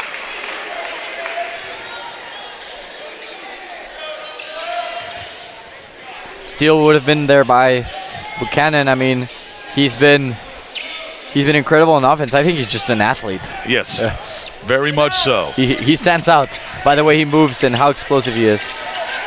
Spadafora, top of the key, finds Muldowney. Looking down low. Passes to Latos. Spinning on Lucas, and it's good with the little bunny. Tied at 52.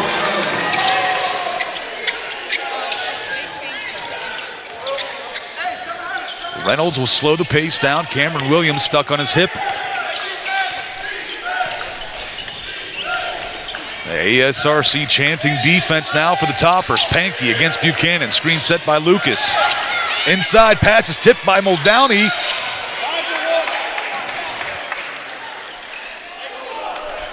They call the foul on Cameron Williams. It'll be his second personal. 5th team foul. West Liberty, 5 team fouls. Cal 1 in this half. Pankey and Latos grab a breather.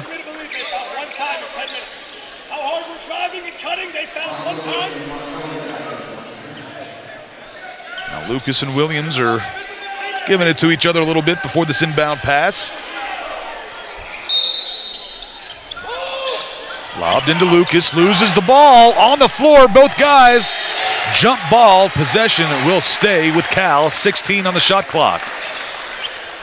Good effort there by Williams. A stat that Coach Lombardi just brought to our attention is in 10 minutes they've only called one foul on Cal PA. And I think we're on our 5th or 6th, you just said. And I think both teams are playing equally as aggressive. Yeah. So I might think you have a point. And a tie ball game, 10.5 left to play. Reynolds to Lucas, wants to go inside to cutting Arnett. Butler hits the floor. No foul, but the Toppers gets possession and have an opportunity. At least we got possession back here.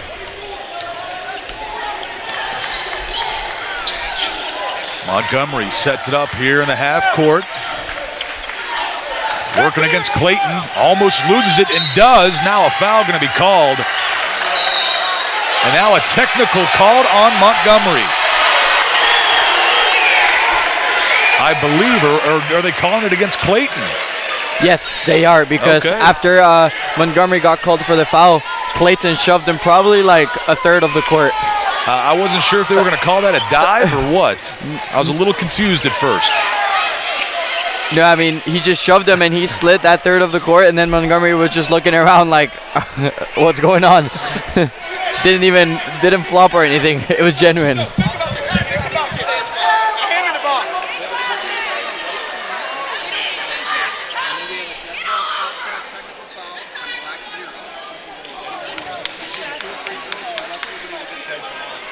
So, Spatafora will shoot 2 free throws and West Liberty will get possession. They call the technical on Clayton. First one is good for Spatafora.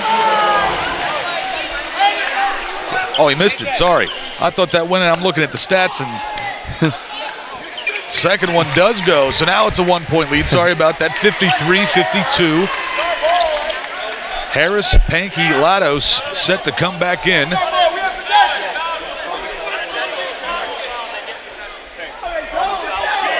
Grabbing a breather, Cameron Williams. Who else? Dante Spatafora. And Jamie Muldowney. And Coach Sancombe is fuming for this call that it was a free throws in the possession for West Lib. I even got a little overwhelmed because I'm hearing the fans and everyone and him screaming over the headset. I didn't even know what to say. I was trying to gather my thoughts. A lot of confusion and a lot of intensity here based on these calls. And a media timeout after the foul. We will take the break and come back. 53-52 in favor of West Liberty. Just under 10 minutes left to play. We're coming back on Topper Station. For over 140 years, we've been writing our story together, cheering on local teams, supporting our schools, and standing beside local businesses every step of the way. At Belmont Savings Bank, your local community bank, we say thank you for being the heart of our community.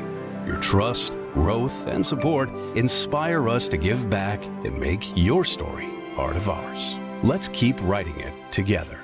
We'd love to help you with your story. Pinnacle Comprehensive Care and Apex Aesthetics, your locally owned medical practice dedicated to helping you heal and feel your best. From advanced care for acute and chronic wounds to treatments that help you look and feel better in your own skin. Whether it's skin tightening, microneedling, IV hydration, hormone replacement, or peptides targeted to manage weight loss, tissue repair, anti-aging, or increased muscle mass, our team is here for you. Call 304-905-6899 for your free consultation. Pinnacle Comprehensive Care and Apex Aesthetics. Heal, renew, energize. Welcome back to Topper Station's broadcast of West Liberty basketball. Who holds the West Liberty men's basketball record for career blocked shots? And the answer is John Wolasinchuk with 217, and I was wrong.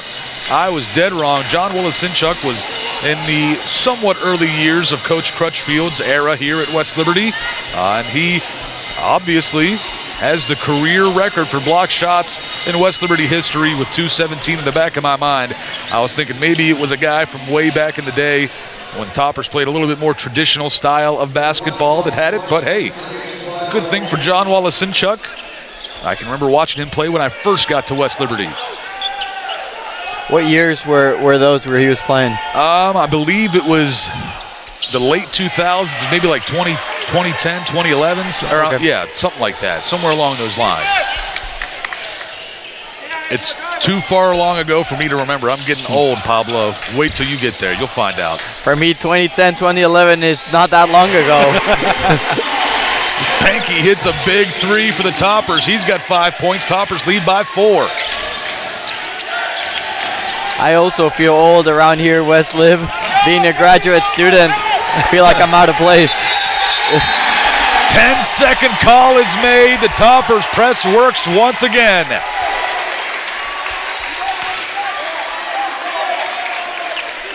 I'm guessing you can hear through our mics how loud the West Lib bench got there after that call. It's what they strive for, and you can see just shocking, like faces of shock all across Cal PA's roster and coaching staff. Here's Xavier Harris finding Butler on the elbow. Bounce pass, Lados, reverse. Beautiful play for the Toppers. Lados has been very efficient under the basket today.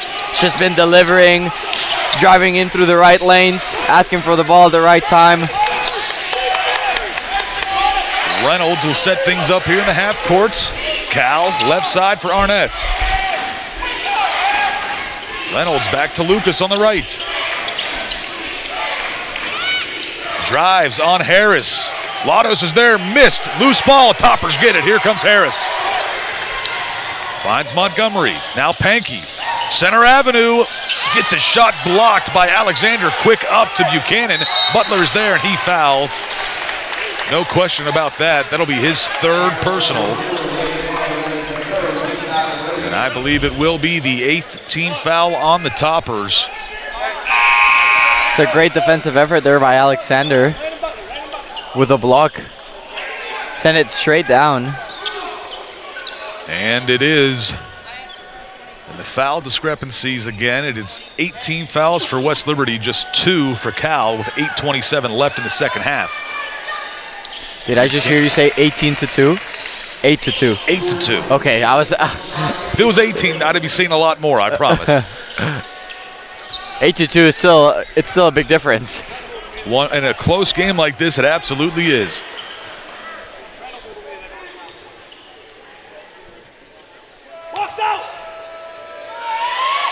A 5-point game. It stays that way. Alexander, the offensive board off the miss. Lados is there. Can't let it get another inch. The putback goes for Clayton. And Cal hasn't capitalized. I mean, they're 3-for-9 from the free throw line. Might be the difference in the game. Harris, cross court to Lados. 15 to shoot for West Liberty. Finds Muldowney. 10 on the shot clock. Now Harris inside to Pankey. Great move. Puts it up and good off the glass. Pankey with 7 on the night. Toppers lead by 5. Harris hits the floor. Here comes Clayton. Pankey racing up to him.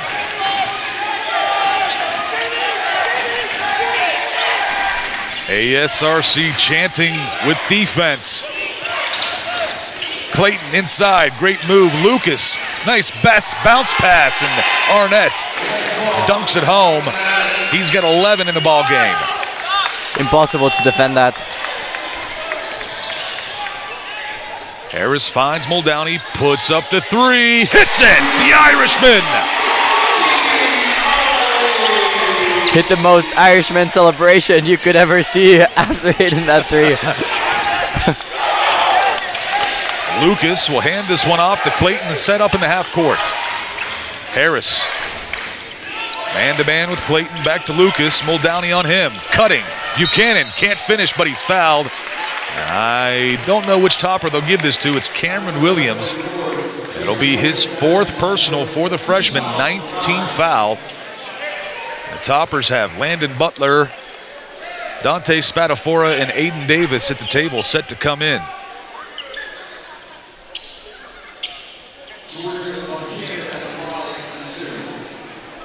If he converts both, he's at a 30-point game. I jinxed it. Good. Great. We are the West Liberty broadcast. Sorry for the Cal fans at home. We are rooting for the Toppers. Make no doubt about that. Also makes it 3 for 10. I just hit 3 for 9. Now it's 3 for 10. 30% from the free throw line is no bueno.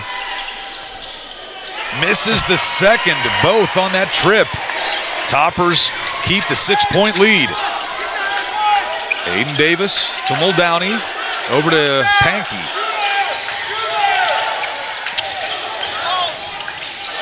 Spadafora gets a screen set by Butler, finds Muldowney.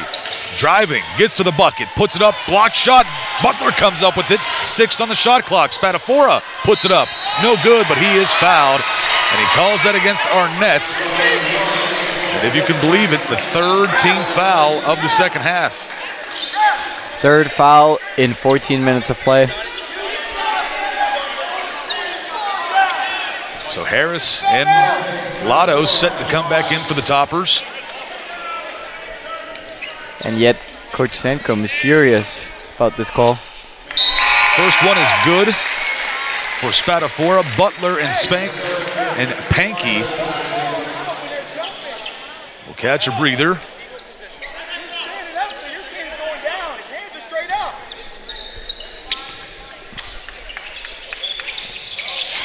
And Spadafora hits the second, 65-57, Toppers lead. 6.5 to play.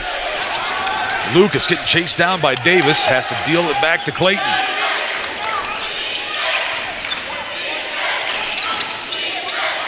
Arnett trying to drive on Harris, gets the bucket. He's got 13 tonight. He did that a lot in the first half and a lot last night against Wheeling. Harris kicks it back to Spadafora. He drives, finds Aiden Davis. He pumps, gets it back to Dante.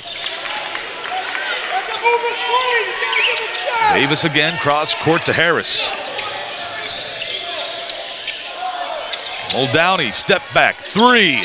Can't get it to fall, then a rebound for Lucas.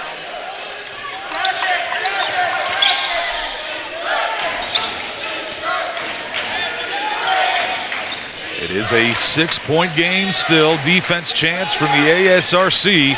Buchanan working against Spadafora inside to Lucas. Finds a cutting Alexander. Bucket is good there. He's got 16 on the night.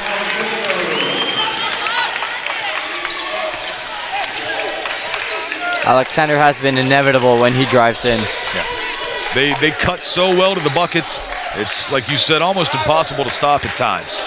Unstoppable. They cut the right way, and they're just so big.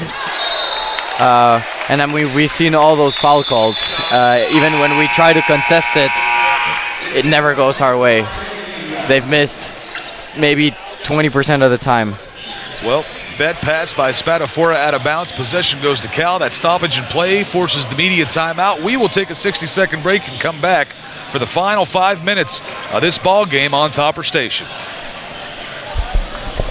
For over 4 decades, the health plan has been rooted in your community and the state of West Virginia.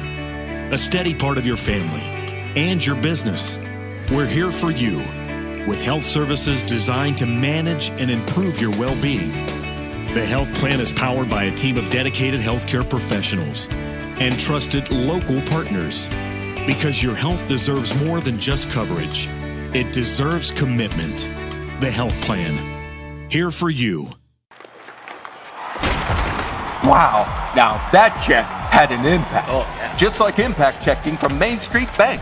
That's right, Jim. After all, Main Street does offer 6% APY on balances up to and including $15,000. Impact checking with 6% APY from Main Street Bank. All roads lead to Main Street Bank. Now that's a checking account that can impact your life. It's definitely checking with an impact, a positive impact. welcome back to the ASRC. Caden Bednarik has a sideline hit. Caden, take it away. Here's a preview of the next 3 West Liberty men's basketball games. First, the Toppers will travel to Virginia Union on November 18th at 5 p.m., then return home to the ASRC on November 22nd to face Shepherd at 4 p.m. Then finally, on December 3rd, the Hilltoppers will face Salem at 7:30 p.m. following the WLU women's game. Be sure to stay tuned to see how the team progresses throughout the season. This is your Main Street Bank sideline report for Topper Station and the Mountain East Conference Digital Network. I'm Caden Bednarik. Thank you for that information, Caden. Now we're back. Lucas looking for somewhere to go.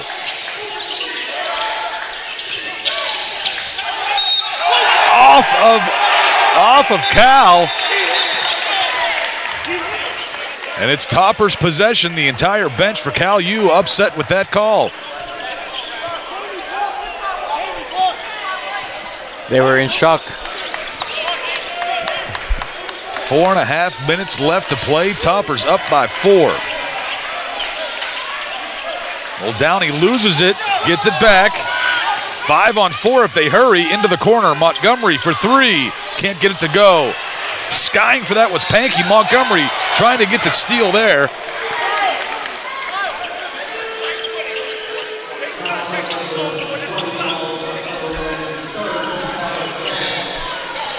There, I think Montgomery was just going for the ball and he collided, intervened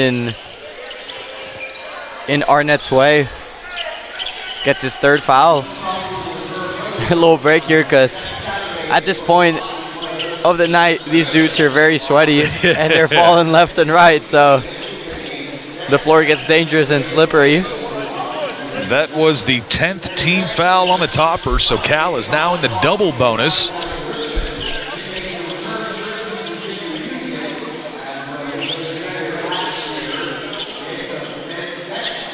Shout out to our sweepers and really all our game operations staff, broadcasting workers. I mean, we've been here since the morning, since football, today, since 11 a.m., give or take. So it's been 11 hours on the clock. Yeah.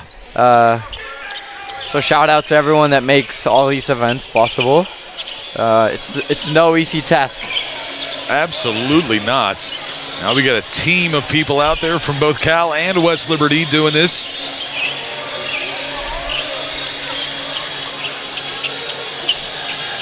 They need a special towel or something.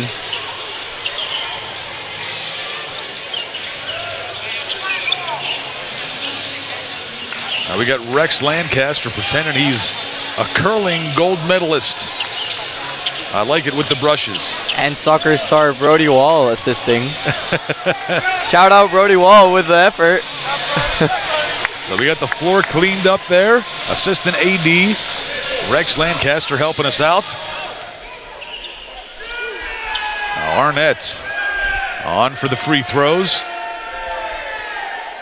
First one is good. Hurry back into the game for Montgomery.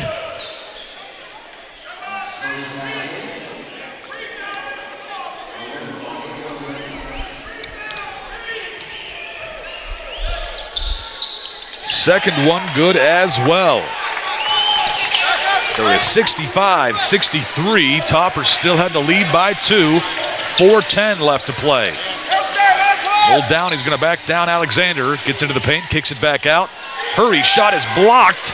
And Lucas comes up with it for Cal. Clayton slips. Now he comes up the floor, floating, and puts up the floater, airballs it. Here comes Harris. Right wing, Pankey can't get the 3. Lotto scoring for the rebound. It goes to Muldowney. Toppers get a new 20-second shot clock. Coach Lamberti says, hey, hang on, set up the half-court offense. Very smart call. Hurry with 7 seconds to shoot. Finds Lotto's, pump fakes, puts up the 3. It's good. He's got 15 points tonight. The Toppers lead by 5. That was an incredible effort from Lados. You can see the emotion, what it meant. And a 30-second timeout, but it gets stretched into the media. We will take a break and come right back. Toppers lead at 68-63. We'll be right back on Topper Station. From humble beginnings in 1837, West Liberty University has been home to thousands of students. Whether you're a recent high school graduate or looking to complete a college degree later in life, starting your educational career at West Liberty University will be the catalyst for your future. This is a place where you will discover who you are and where you belong, surrounded by lifelong friends and a supportive faculty and staff. Start your journey home at westliberty.edu. For over 140 years, we've been writing our story together, cheering on local teams, supporting our schools, and standing beside local businesses every step of the way. At Belmont Savings Bank, your local community bank, we say thank you for being the heart of our community. Your trust, growth, and support inspire us to give back and make your story part of ours. Let's keep writing it together. We'd love to help you with your story. And welcome back to Topper Station, the Panhandle Cleaning and Restoration second half. Toppers lead it by 5, 68-63. This has not been the high-scoring affair that we thought it might be, because right now the Topper basketball team with 3:25 left to play has the same amount of points that our Toppers football team scored today, and Coach Roger Wiley's retirement send-off in his final game ever as head coach of the Hilltoppers. They won 68-67 over Wheeling, if you can believe that. Incredible score. Who would have thought our basketball and football games were going to have the same score? Now it's Reynolds working against Butler.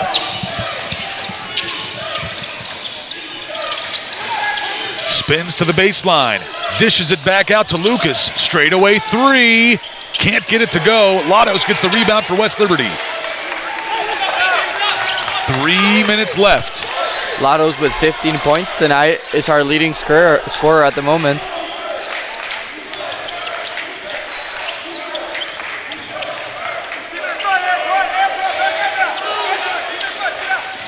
Butler on the elbow with 8 to shoot. Muldowney pump fakes, puts it up. He gets fouled, and Muldowney will go to the line to shoot 2. Give that foul to Alexander. It'll be his second personal, 4th team foul. Muldowney 1 for 3 from the free throw line tonight. The team 4 for 8. Chance to raise those numbers a bit here at a very important time, and he does.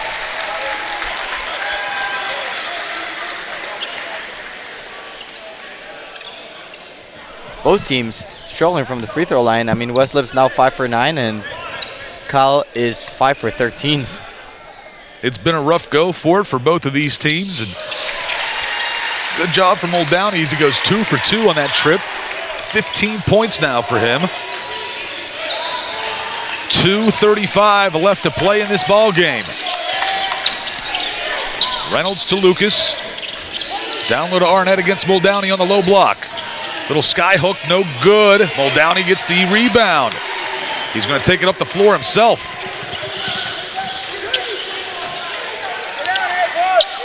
Pankey will set up the half-court offense, 20 to shoot. Muldowney takes it.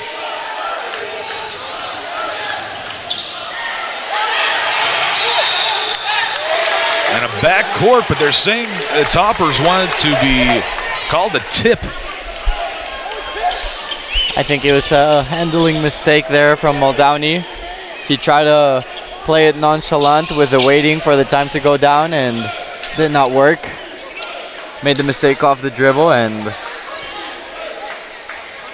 yep, it's possession for Cal. Toppers are up by 7. 2 minutes to play.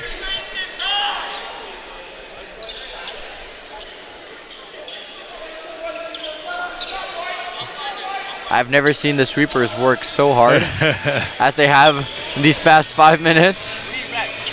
I wonder if it's extra humid in here or something tonight. Not certain as to why. They got Buchanan sweeping. The player says, "Give me the sweeper." I mean, we were talking about how big of an athlete he is. Yes. He has 28 points tonight.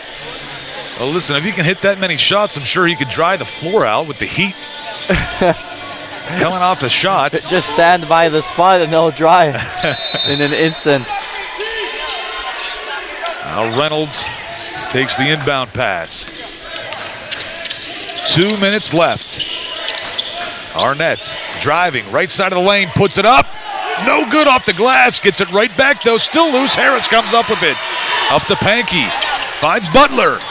Crashes the boards, gets the bucket and one. The Toppers go up by 9. What an incredible and one, an effort there from Butler to increase the lead. And I have to point out in the past couple of possessions from Cal, we've been talking about how hard it is to stop Arnett under the basket. And it's been 2 stops without a foul that they've stopped him. And it's led to us winning by 9. Incredible. Absolutely so. The Toppers finally found a way to get Arnett to slow down just a little bit. It'll be a 30-second timeout. We'll keep it here. 1:47 left to play. And it'll be Landon Butler at the line to shoot. Arnett, after that miss, is only 6 for 9. Yeah.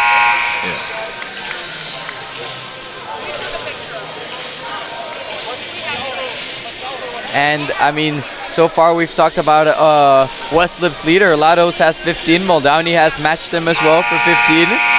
But especially Lados is 7 for 8 for field goals. That's just so efficient. 1 for 2 from 3. And Muldowney 2 for 4 from 3-point range. Also pretty good. I think both of these guys, their size plays a huge role into this. Lados is 6'7", I believe. 6'8". Yeah. And Muldowney is 6'7". I mean, they're just humongous dudes that have such a versatile ability to move around the court, shoot from deep, and deliver under the basket.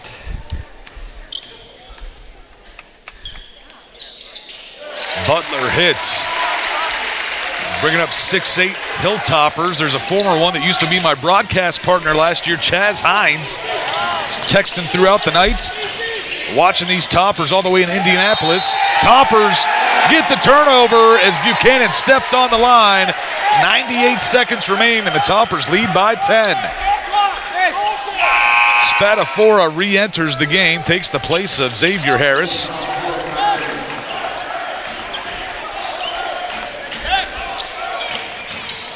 And if you want some inspiration, Chad has had 1 year of calling games with me as a graduate student. And now he's calling games for IU Indy out in Indianapolis as a color commentator. And another big three-point shot. Chaz used to do things like that. Muldowney hits a huge three, gets the steal, and here we go. Toppers are going to go on a bit of a blackout. Incredible sequence of events here at the ASRC, where everything is going West Lib's way.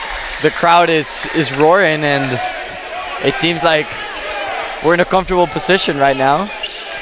I did hear some stories behind the cameras about how good of a chemistry Chaz and you had on the mic.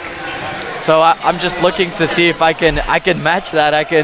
We can do a good job here. It's working well so far. We'll see how things work out, and it'll be Spadafora going to the line for the Toppers.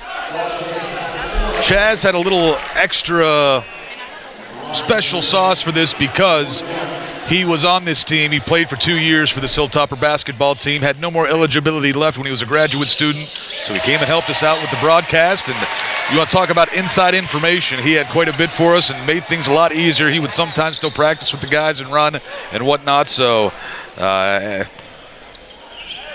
we even gave him a nickname for his podcast in the future, Hindsight. Trademarked by Chaz Hines. That's funny. Reynolds finishes at the rim, and believe it or not, after the night that Reynolds had last night, a very good night, that's his first points with 67 seconds remaining in this game. A 30-second timeout is called.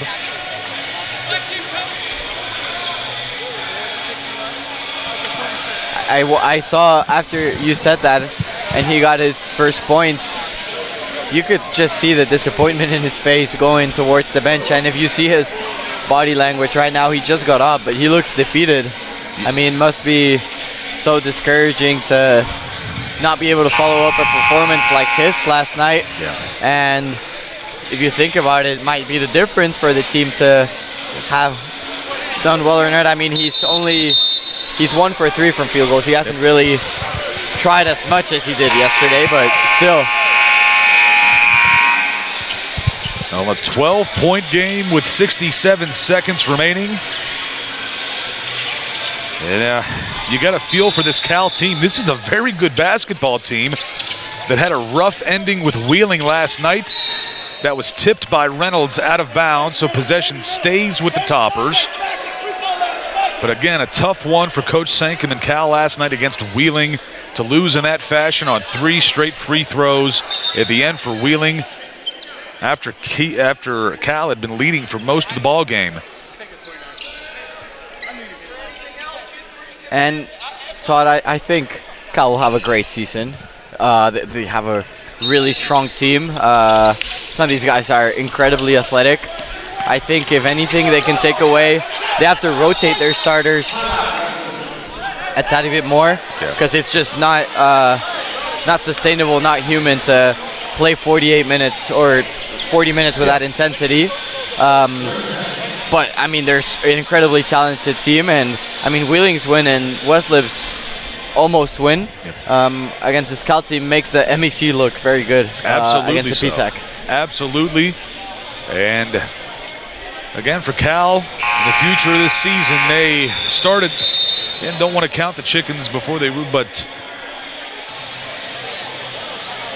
they may end up 0-2 to start the season, but the coach they have, and Coach Sankum, I've seen his teams for far too long to think that they're in any kind of trouble just yet. He will right the ship and have these guys ready to go, especially when conference play kicks in. I've got the utmost confidence in Coach Sankum and what he's able to do.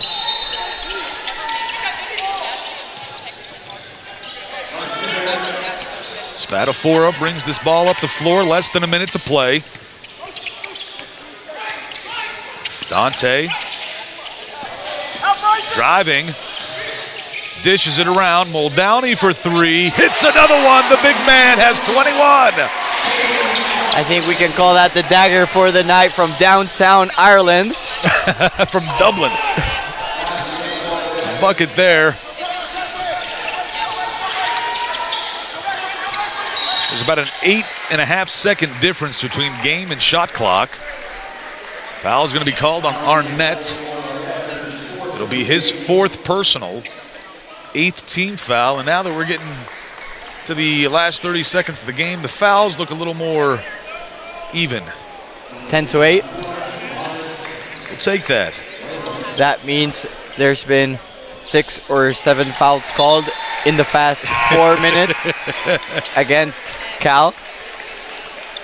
And Cal brings in some new players. Brandon Singleton back into the game for Cal. Also, Jaden Daisy, a 6'4" guard, freshman from Minneapolis, Minnesota. So we got Landon Wendell, 5'10" freshman guard from Maryland. Clayton will bring this ball up. Puts up the shot, no good. Butler gets the rebound, and Cal is still pressing. They call the foul on Landon Wendell. And that will send Butler to the line with 21.4. And I know this is not the way basketball works. This is me just hoping, wanting my way. In basketball, when it's a game, at this point in the game, and they're fouling just to get you to, can you just say, hey, we'll take the ball at half court, no foul shots, even though we earned them. Just give me the ball and we'll run some more timeout. The Toppers get some new players in there that we have yet to see this season as well. For West Liberty, Daniel Burton, number 33. Number 22, Charlie Hill from Myrtle Beach, South Carolina. And also Cooper Kent. He was a redshirt last year. If you want to get technical about this, he and Dante Spadafora are the only 2 returning from last year's roster, even though Cooper was a redshirt.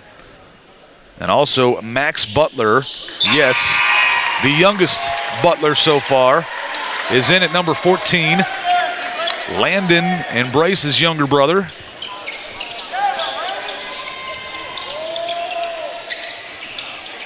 Shot clock is off. We're down to 15 seconds remaining.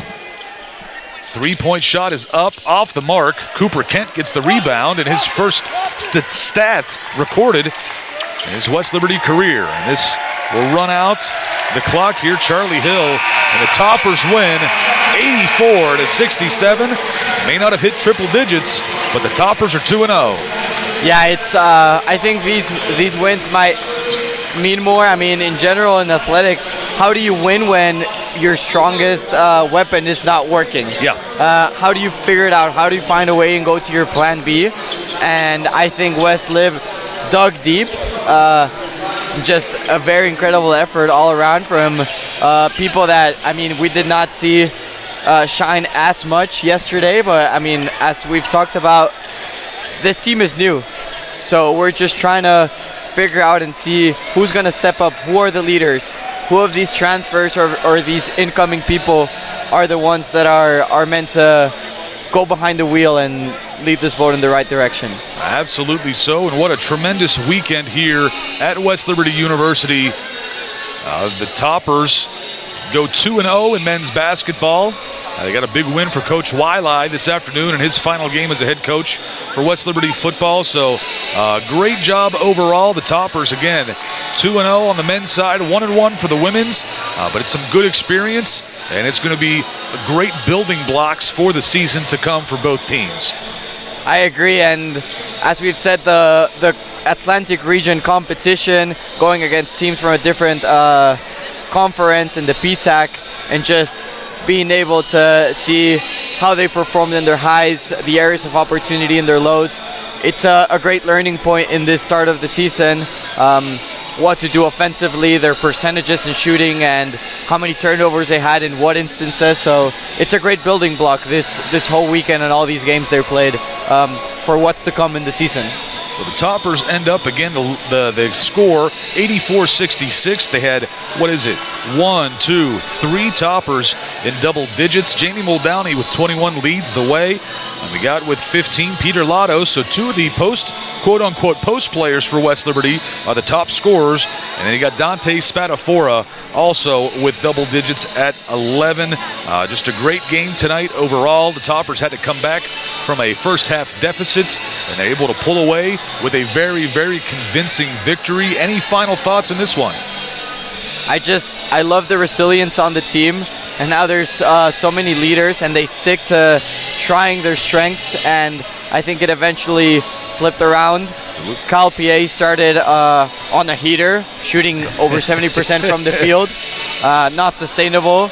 West Lib hung on, and I mean, considering shooting 84 points is just substandard night, it just talks about the excellence on the program. And being the first games that I watched for West Lib basketball, I'm amazed by the quality of the program and the players and the professionalism. So I'm looking forward to the season. It's going to be awesome. I think it's only going to get better as time goes on, as we take, again, a huge thank you to everyone that has watched this weekend. Yesterday with 3 basketball games, today with the football game, and then the 3 basketball games tonight.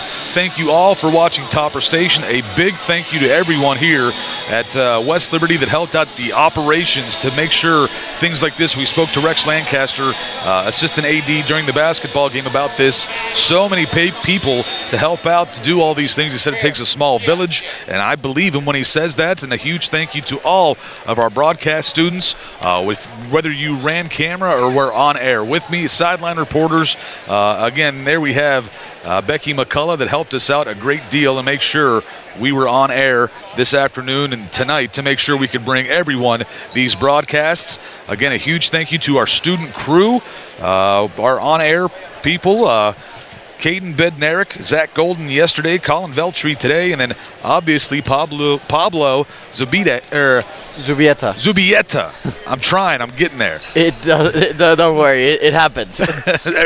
Well, a huge thank you also to Trent Nicholson and Teresa Gretchen. We wouldn't be able to do this without you guys.